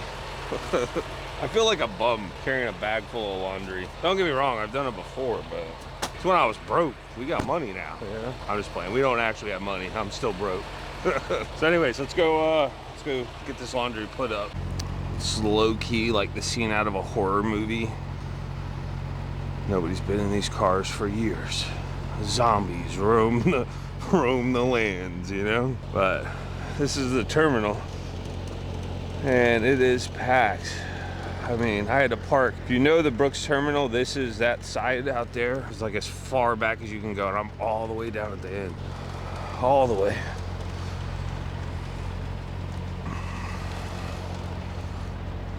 I'm gonna cut my light on here so the camera can focus. But it's dark. It's early. It's like 5 something. That light is blinding. By the way, I don't condone people smoking cigarettes. Don't do it. It's not cool, okay? I remember a funny story though about cigarettes, and I'm not glorifying them in any way, shape, or form, right? But funny story. I thought I was speaking to my dad earlier. So my dad caught me and my best friend DC smoking a cig. I remember I was, I don't know, a senior in high school or something, and I had been smoking for a few years at that point. But my dad also at the time was a smoker, so he could never smell it, right? But it was, again, funny story. But my dad, me and my best friend DC were outside the house smoking a cigarette. Why we were that close to the house, couldn't tell you, but we were. And I remember we were like huddled around this trash can, and my dad, all of a sudden, DC, he like hands me the cigarette back, and he looks behind me, and he just freezes. Looks like he saw a ghost. And I remember saying, my dad's right behind me, isn't? And he just goes, and my dad's right there. Holy sh! It was one of the funniest things. My dad made, I think, my brother and I don't know if he ever told DC's mom. So shout out to my pops if he did. You know, I didn't want to get Daniel in trouble, obviously. My boy DC. So my dad bought a pack of Camel filterless cigarettes. Made me and my brother smoke them until we got sick. We weren't throwing up, but we definitely got nauseous, lightheaded. You know, filterless cigarettes are rough. I mean, I smoke them. I actually used to smoke them for a little while because they were actually like cheaper. But back to the story. He made us smoke them until we got nauseous and lightheaded. He thought he proved a point. He's like, well, if you ever think about smoking again, They're gonna be up above the oven in this little cabinet up there. If you ever feel like smoking again, just remember this. Remember this time, you know? He's like, they'll be up there if you ever do want to smoke again. Thinking he had like stopped us from smoking, you know? And I think it was like the very next day, a bunch of my friends were over at the house, and we needed we wanted cigarettes. And so we smoked the rest of that pack. And I remember he came home, he said, where'd the cigarettes go? I told him, well, you said we ever wanted to smoke those, you know? So we smoked them today. I'm sorry, I shouldn't be laughing at that, but that was so funny, man. But we're up here at the laundry right there. One thing I will say, again, thankfully they have washers, dryers, showers here and a lot of their terminals and operating centers. But all the ones I've been to only have like 2 showers, 2 washers, 2 dryers, you know. I think there should be a little bit more. You know, you should have more than just 2. So, you know, this company has, I think, close to or at least like 1,000 drivers, you know. That's a lot of drivers, you know. Sometimes you come to some of the terminals, or you go to some of the terminals, and there's just a ton of people waiting to use washers, dryers, you know. Especially some of the terminals, the ones I go to. Oh shoot, what was the code? Dang, hold on. I have to call our night operations people. I don't even think I have. I didn't bring my other phone with me. I forgot it's all. What was it? It was hold on. I think it was. Okay, let me call our night operations people and get the code for this. All right, so I was calling, but Miss Gail pulled up in time. And now if you guys know, Miss Gail, she is like the switch operator most days, usually during the day. She's the nicest lady. Super nice, very helpful. So if you guys are new, I would recommend, especially if you come through Brooks, or if you're doing your orientation and training through the Brooks yard, but meet Miss Gail. She's phenomenal. I'm pretty sure during orientation, they'll run you around like the facility here, and you'll get a meter anyway, but she's awesome. She's definitely one of my favorite peoples here. Very helpful, very nice, very friendly again, and just a really nice person to be around. So shout out to Miss Gail. If you guys know, you know. If you don't, meet her, because she's awesome. So this is the laundry. They have older washer and dryer there, which I never try to use those. I try to use the newer one here, and then the dryer there. So like I said, that's probably only one of the not bad things, right? But they only have 2 at every terminal. I think Nebraska might have a little bit more. I think they only have 2 showers still there too. The Nebraska terminal is like, I believe, their newest terminal. I think that one was built sometime in the 2000s. No, I don't know. I knew it was built more recently, so that one might have like a little bit more as far as, I think it still only has 2 showers though. But I haven't actually seen the washers and dryers there, so I don't know how they look or how they, you know. I just stopped through there one time to get my CB radio installed and to get my radar for the front of my truck recalibrated, but that was at a Freightliner store. And actually, I wonder if I ever put that in a vlog. Part of me, I don't think I did for some reason. Sorry, there's a lot of extra noise. We're getting some of these delicious, I say that sarcastic. If you were one of those folks eating these things, you deserve what happens. Just gonna say that 1000%. That's where I kind of honestly, sorry for the door slamming. I believe we should take the warning labels off things and just let Darwin sort it out. You feel me? Because I just, some of these people nowadays, and there's more of them. There's more. It's like the movie Idiocracy, you know? If you've seen it, you know, there's more dumb people than smart people, because a lot of the dumb people are just continuing to breed and continuing to reproduce. Now us smart, or I would say common sense people, there's just not many of us. So anyways, we got all of our stuff in. We got the Tide Pods in, the fabric softener, and we're gonna go back to the truck. I'm going to grab some soaps. I told Miss Gail I would take some soaps up there so she could see if there's one she likes or one she wants. And then we are going to come back. This has 43 minutes on it, so we'll come back in 43 minutes to throw it in a dryer. Let me tell Siri real quick. Hey Siri, set a timer for 43 minutes. 43 minutes, counting down. Thank you. You're welcome. I'm telling you, iPhones, man. So I have an iPhone and an Android, right? My Android phone, I only pay $10 a month for, right? For the line. My aunt is a long time person or like an account or whatever with Metro. So my cell phone, my Android is through Metro, but I pay $10 a month for the line, right?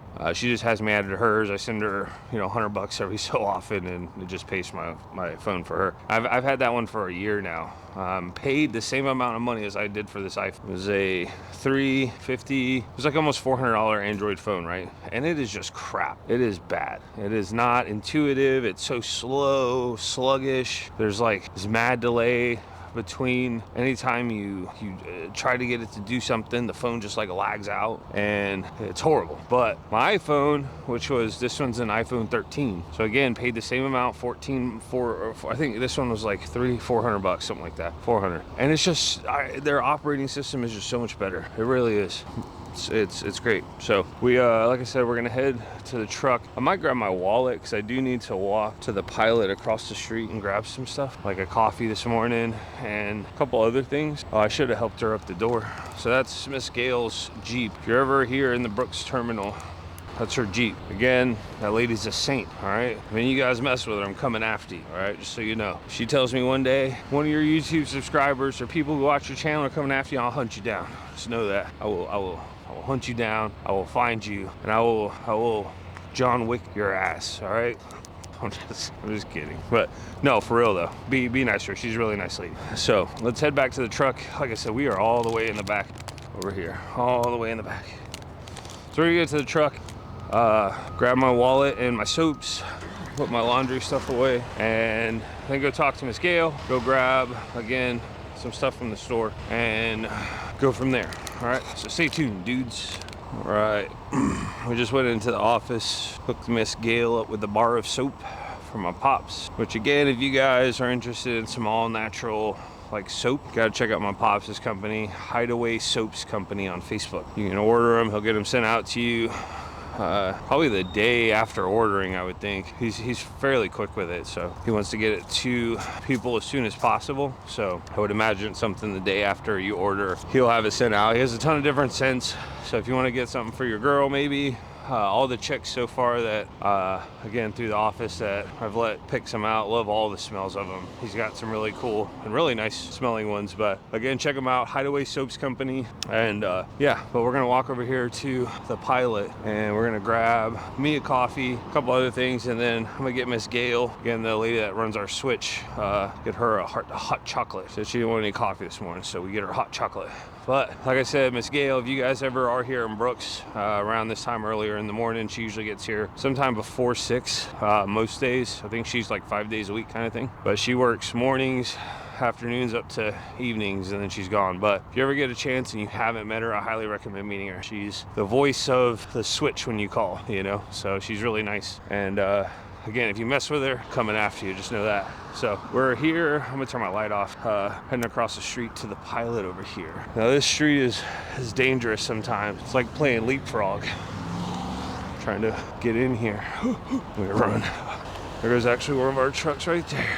I know you guys can't see it, but anyways, we're gonna go over here, grab what we need, and we'll see you back in a second. Let's go. All right, guys.